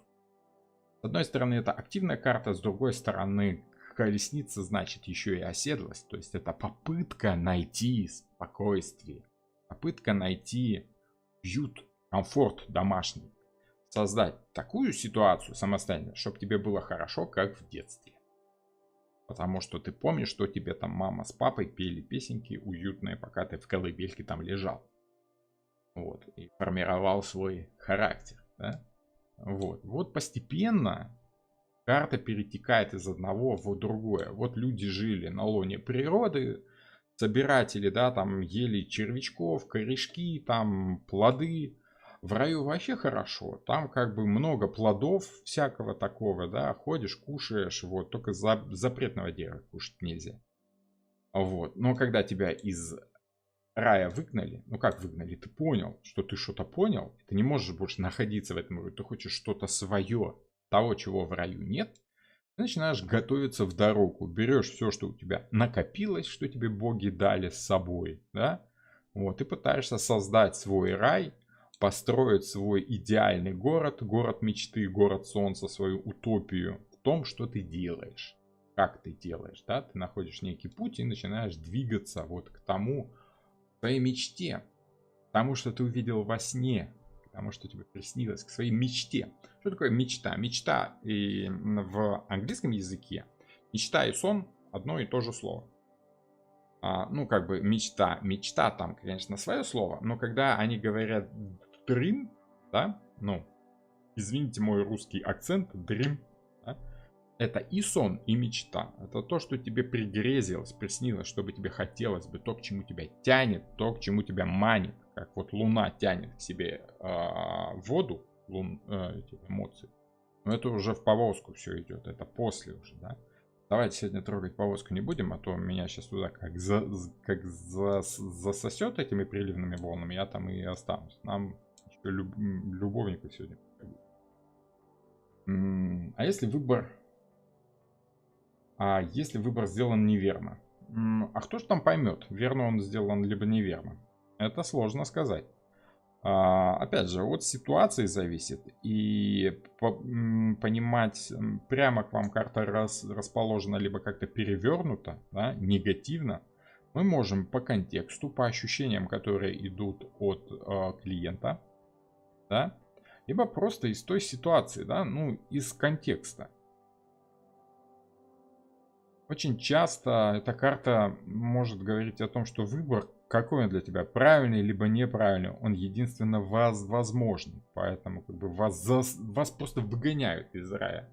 Если вы приняли какую-то информацию к сведению, если вы поверили в ту информацию, которая у вас накопилась, хочется не хочется, эта информация выталкивает вас из этого рая неведения в пустую жизнь, да, которую вам нужно создавать с нуля. В какой-то ситуации, если вы поняли, что создать больше нечего, вам приходится создавать какую-то новую ситуацию. Да? Сделав свой выбор по Прозерпине, вам в любом случае нужно будет как-то действовать. Но по Луне, по Раку, действия пока могут быть только шаблонными. То есть то, что в нас заложено природой, характером, реагировать на то, что мы поняли, мы можем пока только подсознательно. Сознание приходит позже, в Солнце, в силе, во льве, когда нам хочется сделать что-то не то, что у нас уже было, а что-то создать свое, создать свою новую ситуацию, да, воспользоваться своими сильными чертами и создать то, что у нас получается лучше всего. Это постепенный такой переход, понимаете? И понять, сделать свой выбор, как вам там дальше в жизни будется, вы должны примерно к 21 году. тогда происходит, ну как сказать, разделение человека на окончательный выбор человека. Он должен делаться где-то к 20-21 году. Хорошо, если вы в 18 лет, с 14 до 18 вам попался правильный иерофант и направил вас в нужный вуз с школы, да, углядел в вас какие-то способности, да, допустим, там, к рисованию, и направил вас там в художественный вуз. Вот, и вы уже будете в художественном вузе делать свой выбор. Вам идти, допустим, там по классу скульптуры, либо по классу живописи. Да? Дальше от этого будет строиться ваши действия дальнейшие. Вот этого вашего правильного выбора вы будете отталкиваться, действовать дальше. Поэтому верно он сделан, либо неверно. Но если он сделан неверно, если вы его сделали только головой, да, если вы поверили только сознанию, только одному из двух этих близнецов, о которых мы говорили на предыдущей лекции, что все близнецовые мифы — это всегда борьба, ну не то чтобы противоположности, это всегда выбор из двух, не то чтобы крайностей, но из двух вариантов, из двух возможных, как минимум из двух возможных, понимаете? То есть множество-то там есть. Мы помним, что Диметра это, вернее, что Прозерпина одно единственное зерно. Она мать, она дочь Диметры. А Диметра это мать тысяч. Мать тысяч зерен, понимаете? Выборов-то у нас неисчислимое множество, но сделать мы можем только один, тот, который для нас верен. Для нас правилен. Вот. Какая карта укажет, что выбор был неверным? Вы по контексту поймете. Нет такой карты, которая говорит, что выбор неверный. Карта любовники, она говорит о выборе. А уже выбор, в свою очередь, может быть как верным, так и неверным. Как и иерофант, он может быть правильным учителем, который как бы делится с вами той же инфой, которая он дает всем, да, честно. Он не делает разницы между детьми, да, он со всеми щедро делится, в равной мере дает инфу всем. Но он может быть учителем, который скупо и по шаблону всем дает одинаковую инфу. И особо его не волнуют индивидуальные личные качества человека, понимаете, ученика. Карта может быть как хорошей, так и плохой. Нет плохих и хороших карт, которые указывают на неверный выбор. Если вы спрашиваете карта, которая указывает на выбор, это, конечно, любовники. А вот верный это выбор, либо нет, от контекста зависит, от ситуации самого человека. То есть карты Таро это не так просто, как вам кажется. Если бы это было так просто, все бы гадали на этих картах, да, после прочтения какой-нибудь маленькой белой книжечки из руководства. Карты Таро это глубокая философия, которая при погружении в эти самые карты нам дает понять, как вообще мир устроен. Грубо говоря, карты Таро это мироустройство в картинках, которое идет по какому-то алгоритму. Оно развивается. Человек в познании мира, он развивает себя с помощью познания этого самого мира, с помощью взаимодействия этого мира. А познание и взаимодействие с каким-то уже сложившимся миром у всех людей может происходить алгоритмом, то есть, ну, какими-то схемами в самом деле. И эти схемы, они работают в развитии чего угодно, в развитии плода внутри живого существа, в развитии фирмы, в развитии жизни человека, да. Схожести, вот эти соответствия, они есть везде. Просто потому, что все у нас развивается по какому-то такому общему закону, по общему порядку. Он практически всегда он не очевиден. Но если подумать, если просеять через себя много-много-много инфы, вы начнете замечать эти соответствия там, где они не видны обычному человеку. Если вам попался правильный иерофант, он будет вам указывать на эти несоответствия, либо соответствия которые будут понятны лично вам. Он будет делать упор именно на ваш характер, чтобы вы лучше всего поняли, где вот это совпадает с этим. Правильный астролог, таролог, астролог, он вам расскажет, что такое Плутон, такой же информацией, которой он делится с другими, но с вами он это выберет какие-то другие слова индивидуальные, чтобы вы острее это поняли и быстрее нашли вот эти соответствия. И вы будете видеть, что почему жизни людей могут соотноситься с движениями планет, да потому что эти планеты движутся по небу. По такому же общему принципу, по которому развивается там жизнь человека, допустим, либо там цивилизация человеческая, да, либо что-то еще. Это не планеты на нас влияют, планеты просто указывают нам на какой-то момент, что вот смотрите, мы находимся в такой вот точке развития этого алгоритма. Потому что в этой точке планета себя ведет так же, как и люди себя ведут в какой-то момент. Хороший пример с Меркурием, с ретроградным, да, вот, давайте про ретроградный Меркурий поговорим, да, что такое ретроградный Меркурий? Это когда Меркурий идет в обратную сторону, то есть, вот он по небу идет, потом вдруг замирает, начинает идти назад, делает такую петлю, то есть его движение становится обратным, ретроградным. Потом опять замирает и начинает двигаться опять, как и раньше, в нормальном этом самом. Это происходит из-за того, что Земля и Меркурий вращаются вокруг одной точки, и в какой-то момент нам с Земли кажется, что Меркурий делает эту петлю. Просто из-за того, что они догоняют друг друга, обгоняют чуть-чуть, и нам кажется, что вот он вырисовывает такие вот эти. Такие моменты у людей начинаются какие-то косяки со связью. Да? Они не так понимают друг друга, не так хорошо формулируют мысли, не так хорошо обмениваются информацией, не так хорошо работает логика, может быть. Хотя, может быть, у кого-то в ретроградном Меркурии наоборот, он находит что-то такое, что раньше забыл, и обратный Меркурий, да, то есть движение разума назад в прошлое, позволяет вспомнить то, что ты забыл, допустим. Да? И люди неким образом заметили, сопоставили, что вот такие моменты в жизни человека происходят примерно тогда, причем у всех людей, примерно тогда, когда Меркурий вот делает эту петлю.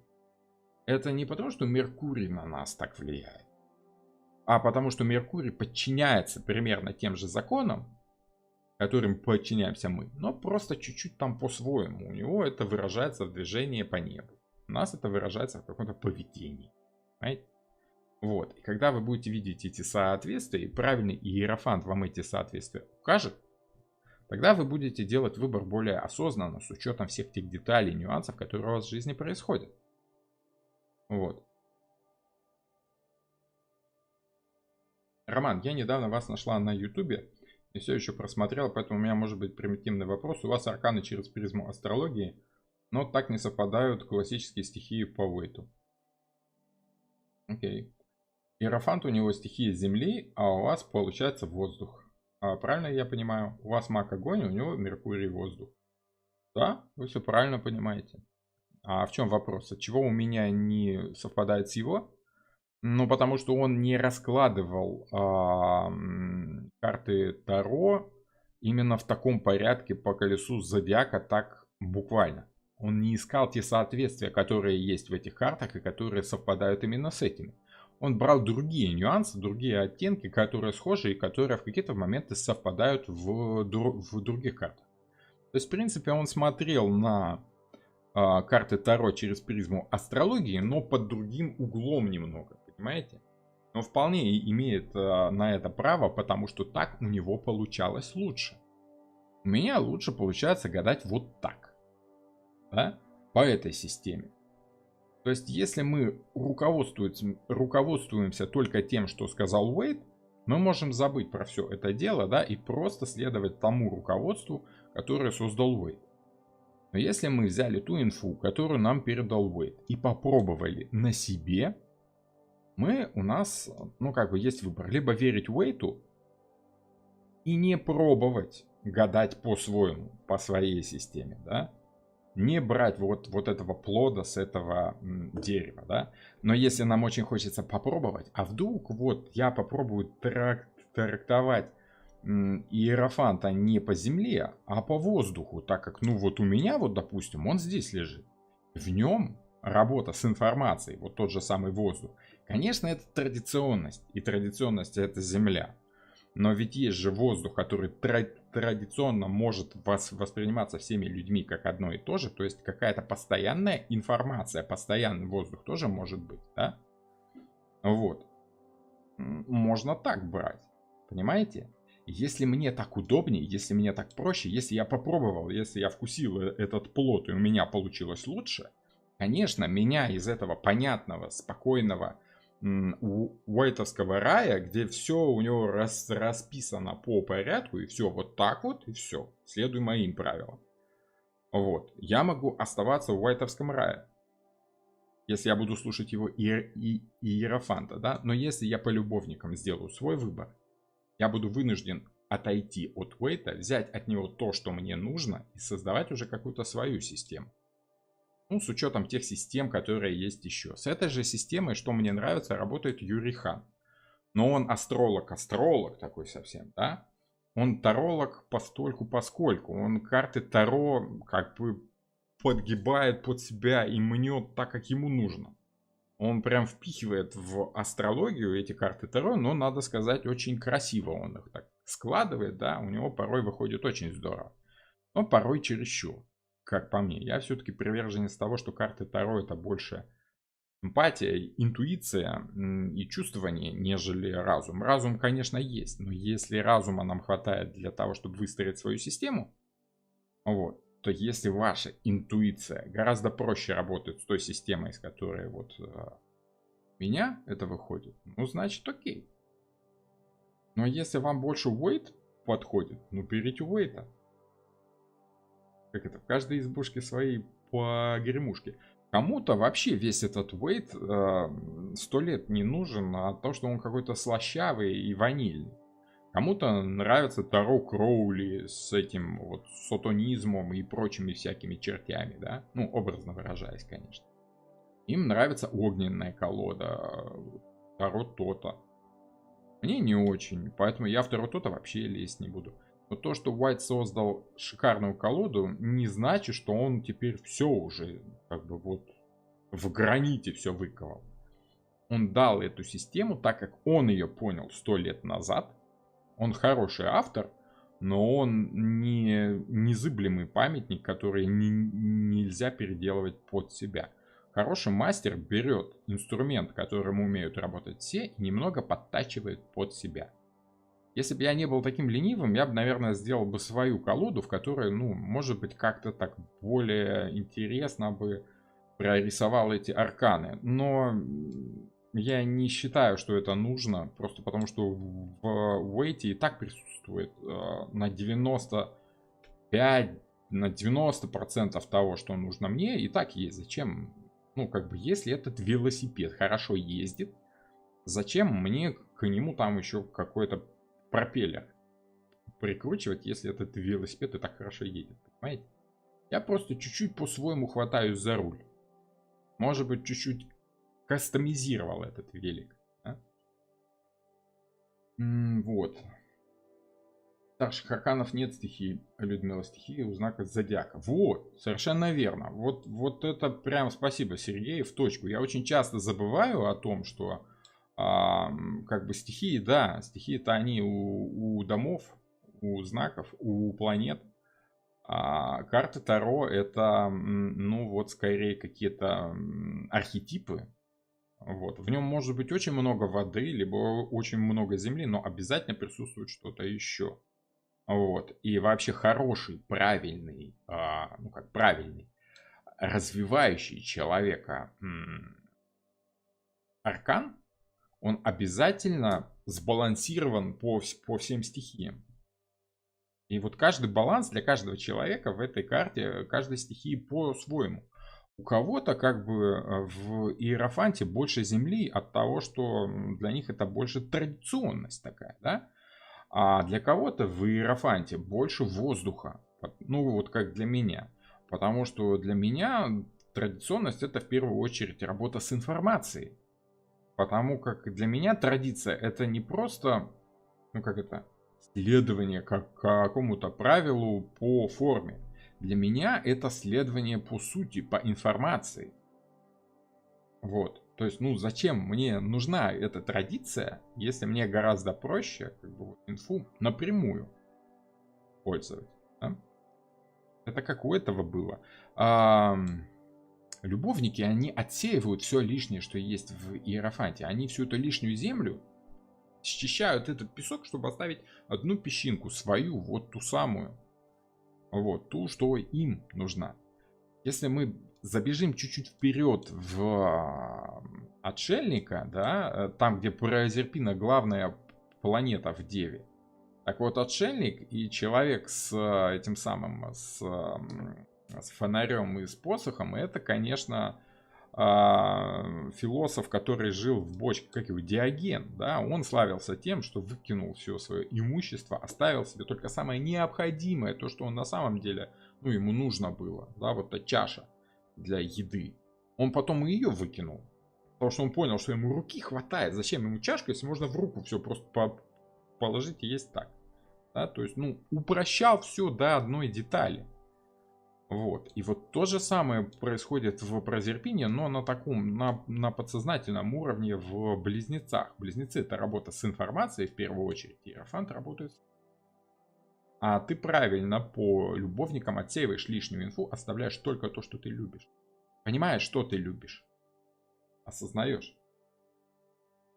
Есть ли смысл делать первичный анализ ситуации, исходя из их знаков зодиака? То есть накладывать на человека характеристики и гороскопы, и исходя из этого смотреть ситуацию. А я всегда так делаю. А почему нет? Смотрите, дело в том, что если вы работаете с тельцом, вы должны объяснять ему так, чтобы телец это понял. Вы должны выбирать слова какие-то более или менее для него понятные. Да? А если вы будете говорить с водолеем, вы должны стать чуть-чуть водолеем. Да? Если вам нужно общаться с тельцом, вы должны стать чуть-чуть тельцом. Это эмпатия, это умение подстроиться под человека и говорить на его языке. Это то, что делает этот самый, это то, что всегда делает Иерофант по близнецам. Поэтому он должен выбирать, что и кому он говорит в соответствии с той информацией, которую он воспринимает. И характеры и дата рождения важны. Поэтому я всегда спрашиваю дату рождения. Не всегда я высчитываю, где там у него именно Солнце, Луна. Вот Луну я не высчитываю. Я натальную карту не составляю. Мне хватает солнцезнаки. Примерно знать, где вот у него в какой момент месяца было Солнце. Либо он близнец ближе к Тельцу, либо он близнец ближе к Раку уже. То есть более эмоциональный, да, такой близнец. Вот. И в соответствии с этим я уже и общаюсь с человеком так, как общался бы с эмоциональным близнецом. Понимаете? Поэтому первичный анализ ситуации, исходя из знаков зодиака, делать можно, нужно и полезно. Ну, по крайней мере, в той системе, в которой я работаю, это очень помогает. То есть помогает это проникнуть в ситуацию лучше? Однозначно. Очень помогает. Есть смысл, Юлия, вы правы. Это по поводу... Да, есть. Сергей, если аркан соотносится со знаком зодиака, то и у старшего аркана есть соответствующая стихия. Ну, скажем так, превалирующая стихия у аркана есть. Все-таки старшие арканы — это более широкие понятия, да, чем... Смотрите, можно сказать, что старший аркан — это и дом, и планета, и знак. Просто как-то вот так все вместе сбалансировано и работает самостоятельно. И по Иерофанту можно охарактеризовать ситуацию в целом. Вот. И с точки зрения Земли, и с точки зрения огня, воды, воздуха, с точки зрения каждой четвертой стихии. Но вот по этой системе, допустим, если мы уж привязали Иерофанта к близнецам, мы как бы одну из его стихий подкрутили чуть-чуть побольше, да? Обращаем больше внимания на что? На то, что Иерофант дает информацию. Поэтому в этой системе Иерофант, он такой больше учитель, чем нежели традиционалист, понимаете? В системе Уэйта у него учитель, он больше традиционалист от того, что он в своем понимании ему больше земли дал. Понимаете? Вот. Но это не убрало тот воздух, который там присутствует. То есть мы просто обращаем по разным системам, мы обращаем с вами на разные аспекты карт чуть больше внимания. Мы фокусируемся на какой-то своей стихии в каждом аркане. Роман, а женщины-тарологи по интуиции сильно отличаются от мужчин-тарологов? Как думаете? Женщины вообще от мужчин интуицией отличаются сильно. То есть изначально женщины, они более интуитивные по своей природе, чем мужчины. Вот, в этом плане я всегда им завидую, да, но тем не менее, если у вас есть какое-то качество, да, вам стоит развивать мало того, что это качество, но еще и противоположную его сторону. Как любой рыбе, да, стоит развивать свою тень в этом самом, в деве, и развивать свою деву, чтобы стать более прокачанной рыбой. Да? Со своими недостатками можно и нужно бороться и развивать их в какие-то свои качества. Если у мужчины слабо развита интуиция, но хорошо развита логика, да, разум, он с помощью этого разума может узнать, подчеркнуть где-то информацию из разумных источников, как проработать свою интуицию и осознанно, разумно развить свою интуицию. Вот. Женщина, если у нее слабо прокачана логика, она с помощью интуиции может интуитивно ощутить ситуацию, полезную для развития ее сознания, для расширения этого самого сознания, и почаще пытаться бывать в той ситуации, которая развивает ей логическую, скажем так, сторону. Вот. Но при всем этом нужно, конечно, пользоваться своей сильной стороной. Поэтому да, женщины-тарологи, они более интуитивны, чем мужчины, но менее логичны. А мужчины-тарологи, они более логичны, но менее интуитивны. Поэтому вот мужчины-тарологи, они больше склонны видеть систему в том, чем женщины просто пользуются. Да? То есть мужчины, они умом, разумом своим создают этот пылесос, а женщины, которые имеют выбор пользоваться веником, либо пользоваться пылесосом, они интуитивно выбирают пылесос, ну потому что им проще. Да? И они хорошо чувствуют, как работать пылесосом. И извините меня за такое сексистское, может быть, чуть сравнение, но карты Таро, они провоцируют к тому, чтобы крайности преувеличивать, чтобы их более ярко было видно. Вот. Можно, конечно, связать, но, как помнится, по Уэйту старшие арканы без стихий. Можно связывать, а можно и не связывать. Смотрите, Уэйт у нас, как бы, он не Господь Бог, да, он как бы человек. Вот. Если мы хотим работать на том же уровне, что и Уэйт, мы можем работать на том же уровне, что и Уэйт. Но мы можем как бы и одеваться в тот костюм, в который Уэйт одевался, да, а можем одеваться в джинсы, да, во что-то более удобное, чем в шерстяной там костюм. Вот, поэтому мы можем брать те же самые архетипы и в соответствии с теми системами, которые мы в современности знаем, чуть-чуть рассматривать их под более удобным углом, понимаете? То Уэйд ходил в штанах, что я хожу в штанах. Но я хожу в джинсах. Просто потому, что это удобнее. Поэтому я рассматриваю карты Таро Уэйта в астрологической системе так, как мне удобно. Именно потому, что это удобнее. Это позволяет проще, удобнее с ними работать. Получается, по Солнцу общаемся, а по Луне можно работать с запросом на потребности личности. Смотрите, по Луне мы всегда должны отталкиваться от чего-то. Луна нам создает как бы... Луна нас ставит на какие-то рельсы, да? Если мы сравниваем Луну, она движется по какой-то очевидной траектории такой. И она очень легко просчитывается от того, что Луна очень быстро как бы свои фазы. Ну, по сравнению с другими планетами, да, Луна меняется очень быстро, зримо, она за неделю меняется. А по сравнению с Солнцем тоже очевидно меняется, а то, что Солнце не меняется совсем, оно только там выше и ниже. Да, оно само Солнце, оно как было, так и есть. У Солнца фаз нету. Вот Луна это какие-то определенные такие шаблоны. Мы по Луне сначала чувствуем, в какой ситуации, в какой примерно, в общем, ситуации так смазанно, в туманной такой оказались, а потом уже по Солнцу высвечиваем отдельные нюансы той ситуации и понимаем, ага, мы вот в такой ситуации, либо мы в такой ситуации. И дальше уже уточняем именно ту ситуацию, в которой мы оказались.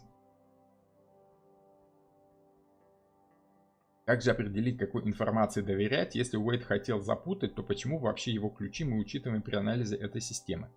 Потому как Уэйд все-таки был не дурак. Он, конечно, не мог знать все, но то, что он знал, это, ну, весомый пласт инфы. И он это очень, как это, художественно грамотно подал. Понимаете? Он нарисовал эти арканы так, что они подсознательно чувствуются примерно на одном уровне у большинства людей. Поэтому за счет этого эта колода такая великая, такая вот как one size fits all, да, как на этих пишут. Один размер подходит всем. Это очень удобная базовая колода, и для того, чтобы понять, как именно ей удобно работать лично вам, какой инфе доверять лично вам, вы должны сначала хорошо ее понять. Сначала изучите Уэйта с его стандартными такими этими, да, потом убираете то, что вам лишнее из Уэйта, и добавляете еще чуть-чуть своего. Но не так, чтобы исковеркать колоду совсем, чтобы сделать там из нее Таро 78 дверей, да, либо какой-нибудь символон, либо там вообще что-нибудь Таро диких котов, да, либо таких, ну, я не знаю, либо лунных кактусов, чего угодно. Можно сделать Таро чего угодно. Но чем дальше оно будет от Уэйта, тем менее интуитивно понятным оно будет. Тем меньшее количество народа будет понимать, что вот это мое. Уэйт, он может быть такой, ну как сказать, он как иерофант, он нравится интуитивно всем. А по любовникам вы должны уже выбрать свою колоду. Я вот, допустим, по Уэйту выбрал, ну, мне Уэйт нравится, я далеко от него уходить не хочу. Потому что, ну, он близок к моему видению, да. Но я выбрал себе свою колоду, я выбрал себе свою систему. Кто-то выбирает кабалу. Кто-то рассматривает карты Таро с точки зрения кабалы, да? И это вот как раз сегодняшняя тема. От того, что в Иерофанте есть множество ответов. Нравится вам про кабалу, он даст вам ответы по кабале. Нравится вам там вот древосферот, пожалуйста, да? Нравится вам алхимия стихии, он даст вам по алхимии стихии.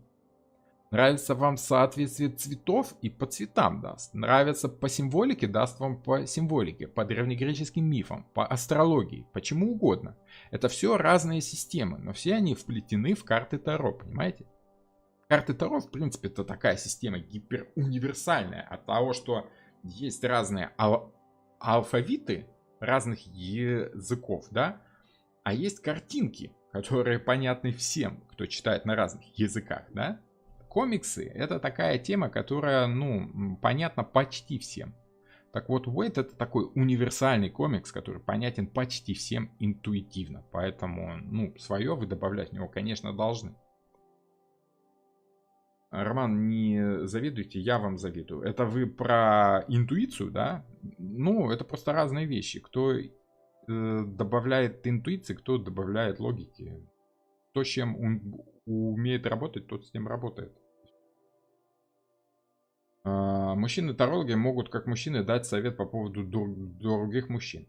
Это другое. Это, понимаете, это вот по иерофанту, да? Мужчина-таролог может дать совет по поводу мужчины. Это как раз по иерофанту.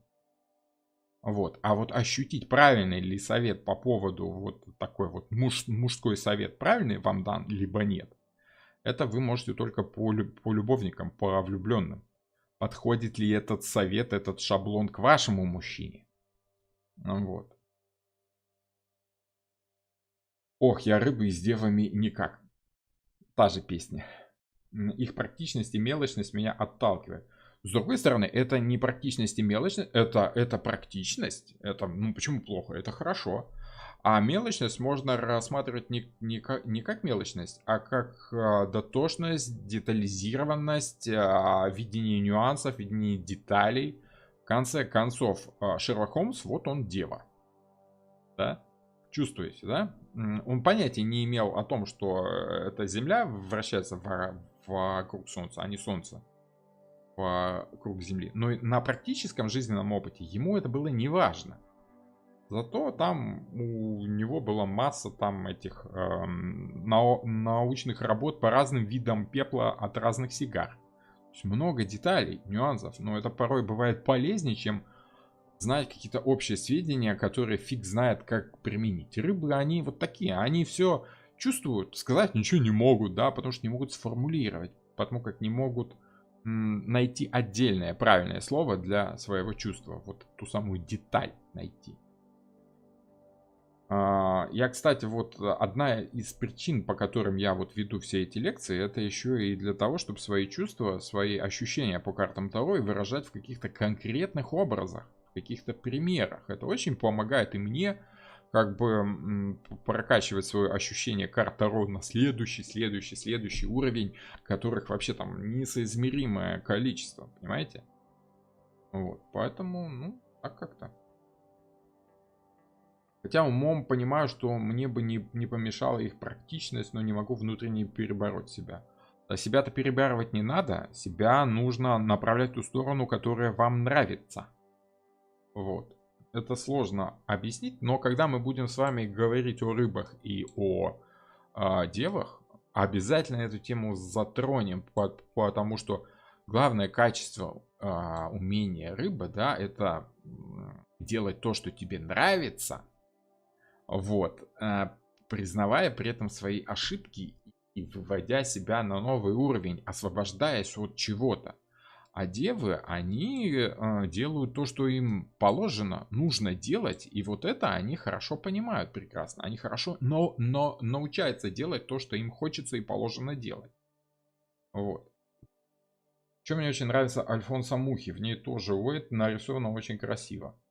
Красиво-то красиво, но там может быть чуть по-разному. Я советую всем, ну вот, собственно, заглавная картинка к обложке, да, этой лекции взята из колоды Golden Art Nouveau Таро. Это относительно свежая колода, по-моему, 19 года, если я не ошибаюсь. Итальянской художницы, вот там вообще красота. И там один в один Уэйт. То есть там все цвета, вся символика Уэйта, ну почти. Там пара деталей упущено. Ну, в принципе, если вы знаете, что за детали, то они у вас и так в голове есть. Я как дева подтверждаю, нас действительно очерняют, но за мелочностью не всегда есть корысть. Ну, девы очень часто видят нюансы, вот, но забывают видеть в целом, да. Если брать дев и рыбы видят лес, часто забывают, что вот там есть отдельные деревья, отдельные ветки, отдельные иголки. А девы, наоборот, они видят сначала вот эти мелочи, иголки, да, а потом уже понимают, что это вообще эти иголки растут на ветке, ветка на дереве, а дерево в лесу. Их обратный процесс. А вот как индукция и дедукция. А я рыбой 25 лет дружу с девой. С детства и видимся, и созваниваемся каждый день. Дело в том, что противоположности у них всегда есть два пути. Это точно так же работает и в отношениях между мужчинами и женщинами. Противоположности, к примеру, девы и рыбы, они либо дополняют друг друга, если у них есть смысл в дополнении, если это ради чего-то, да, и там уже смысл каждый рисует сам себе. Либо, если смысла нет, то вот эти противоположности, они начинают работать друг против друга. Вот, я очень люблю сравнивать противоположные знаки зодиака как двух ворон, которые сидят на одной ветке. Одна смотрит на север, вторая на юг, да? И в зависимости от того, как они сидят, в какую сторону они смотрят, они либо видят друг друга, либо нет. Смотрите, вот эти две вороны, да, вот они, может, одна смотрит на север, вторая смотрит на юг. Они смотрят в противоположную сторону, но при этом друг друга видят и могут общаться. А есть ситуация, где они сидят, смотрят в разные стороны. Одна смотрит на север, вторая на юг. Но они друг друга не видят, и их общение не имеет смысла. Все зависит от того, хотите ли вы общаться с этим человеком, либо не хотите. Хотите ли вы смотреть ему в глаза, либо нет. А наши желания, опять же, вот наш выбор, да, он зависит от того, что мы любим. Нравится ли нам общение с этим человеком, нравится ли нам что-то конкретное, нравится ли мне как рыбе в деве что-то одно, то, что я точно четко знаю, что вот это мне в этом человеке нравится, поэтому, несмотря на все шаблоны, что девы с рыбами дружить не могут, я буду любить человека за что-то индивидуальное, за что-то одно, да, и буду закрывать глаза на все его недостатки, нюансы, либо буду смиряться с ними, как нормальная рыба, да, либо буду пытаться их поменять в человеке, да, если это человеку надо, если он просит. Вот. Ну, опять же, все зависит от ситуации. Счастье есть. Конечно, счастье есть. Оно не может не есть. Юлия совсем не о корысти, наоборот, это ответственный подход. Не ссорьтесь, девочки, не цепляйтесь к формулировкам.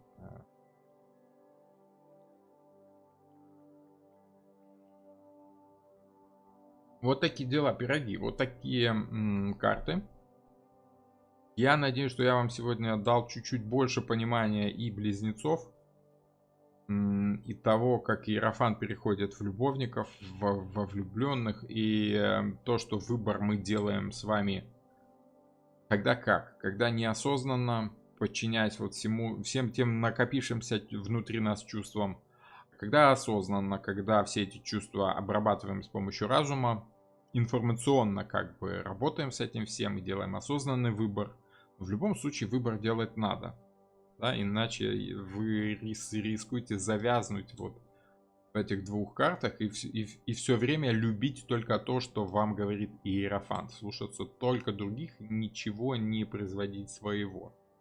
Не создавать своего ничего. А дальше у нас две очень важные планеты, которые вместе составляют такой тандем, наверное, самый главный в жизни каждого человека. Луна и Солнце — это сознание и подсознание, если так уже брать совсем, да, это мужское и женское, это активность и пассивность, инь и ян, да, черное и белое, алая и белая роза, ну, собственно, все остальное. Если о смысле жизни по влюбленным, то дева уже так и живет. Нет, дева, она идет больше по Прозерпине, как по главной планете. А у нас вторая планета, она намекает, как нужно работать главной планете. Второстепенная планета, Прозерпина, она оттеняет Меркурий. Меркурий — это работа с информацией в первую очередь. Да? То есть Иерофант, он проводник в информационное поле, скажем так, в систему выбора. Да?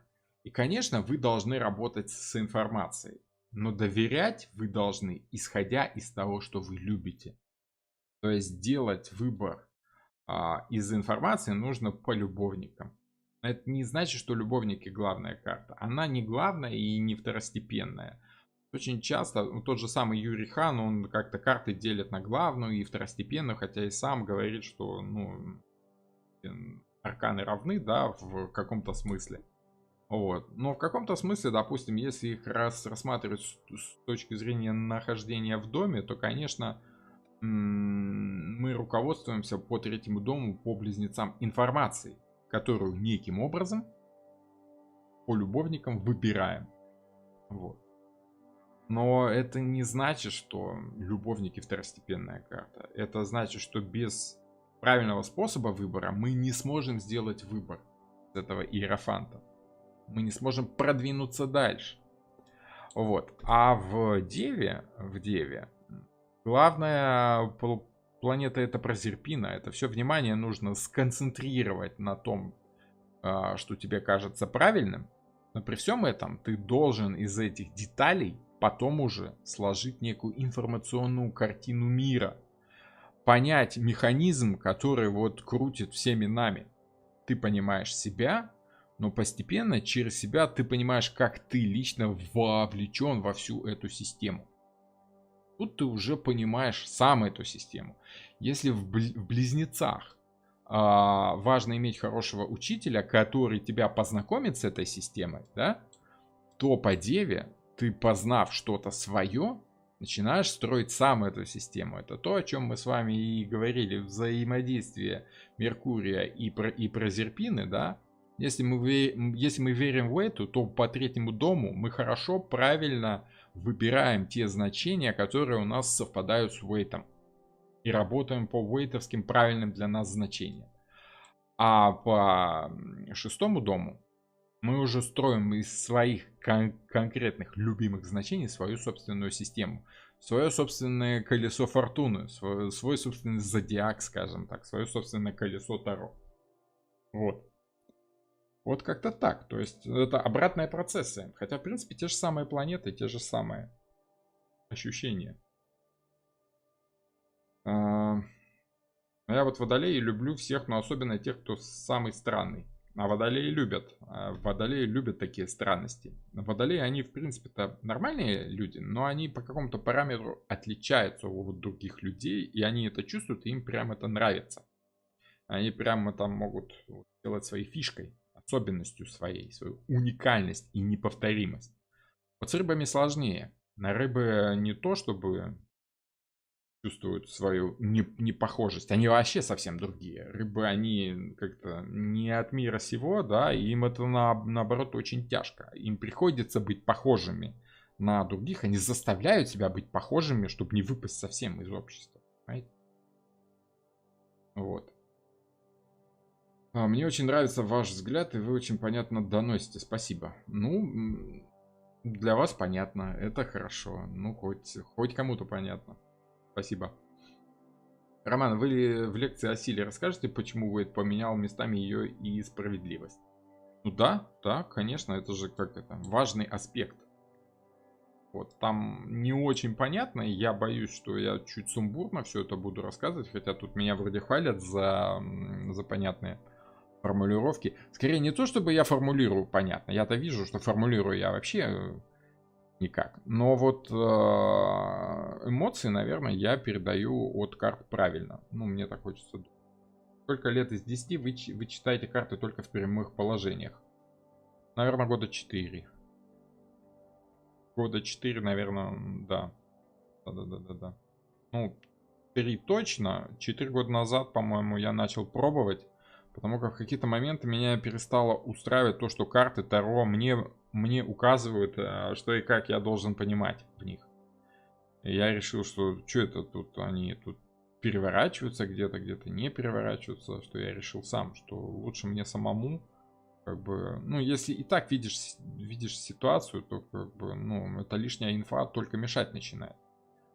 До какого-то момента ты сначала набираешь себе много разных значений, много разных нюансов, потом в какой-то момент ты понимаешь, что понял суть, и начинаешь убирать лишнее уже. То, что, как это, лишний шум. Спасибо. Да не за что. Вот. Такие дела. Хорошо. Вот, надеюсь, я как-то помог вам проникнуться этой картой. Карта хороша. Уэйд не зря ее такой рисовал. Это все-таки выбор без выбора. Либо выбор с осознаванием того, что выбор делает твоя божественная часть, да, что так оно и есть. Пан Роман наехал на карты. Ну, как наехал? Как-то так я почувствовал, что так будет легче работать, удобнее будет работать. Да я скорее начал прокачивать свою деву, да, я же рыба, да, я начал прокачивать свою деву, а дева просто убирает лишнее, то, что особо не нужно. Ох, я помню, как вы мне 2 года назад на стриме вытащили перевернутую колесницу. Людям просто проще, людям проще понимать перевернутые сразу, да, они сразу чувствуют. Мне самому для себя, то есть если я работаю с клиентом так очень плотно, да, то я беру только прямые карты. А на стримах я часто карты переворачиваю. Сейчас уже меньше, да. Вот. На стримах просто как-то проще, да. Инфа идет быстрее, что ли. Это 2 года назад было? Ну, может быть. Вот такие дела. Колесница у нас будет на следующей лекции, да. Следующая карта у нас как раз лунная колесница. Расскажу вам, причем тут вот сфинксы эти, да, ну, я уже там что-то говорил, да, и вот тот самый Умим Турим, и какие-то лингамы, и крылатые диски, и прочее все это. Вот. Интересно будет, так что во вторник, я планирую, что во вторник мы по колеснице пообщаемся, ну и в следующую пятницу пройдемся более философски по этой колеснице, о понимании того, как важно свой путь выбирать. Спасибо за стрим. Ну и вам спасибо. Спасибо за вопросы интересные. Сегодня уже такой диалог интересный получился. У меня лучше получается интересно рассказывать, если мне вот набрасывают вопросики какие-то уже как-то. Вот эти стримы мне все больше и больше нравятся, поэтому я думаю, что мы будем продолжать. Я бы, конечно, хотел все карты пройти. Их много, но я думаю, что мы пройдем. Вот, то есть, если чувствую, что в раскладе перевернутая карта лучше, читать как прямую, так можно. Это все зависит от того, как вам удобнее работать на данный момент. Как кому. Вот, добренько, все. Спасибо всем за внимание. Увидимся во вторник. Рад был всех видеть. Всем хороших выходных. Всем пока. Пока-пока.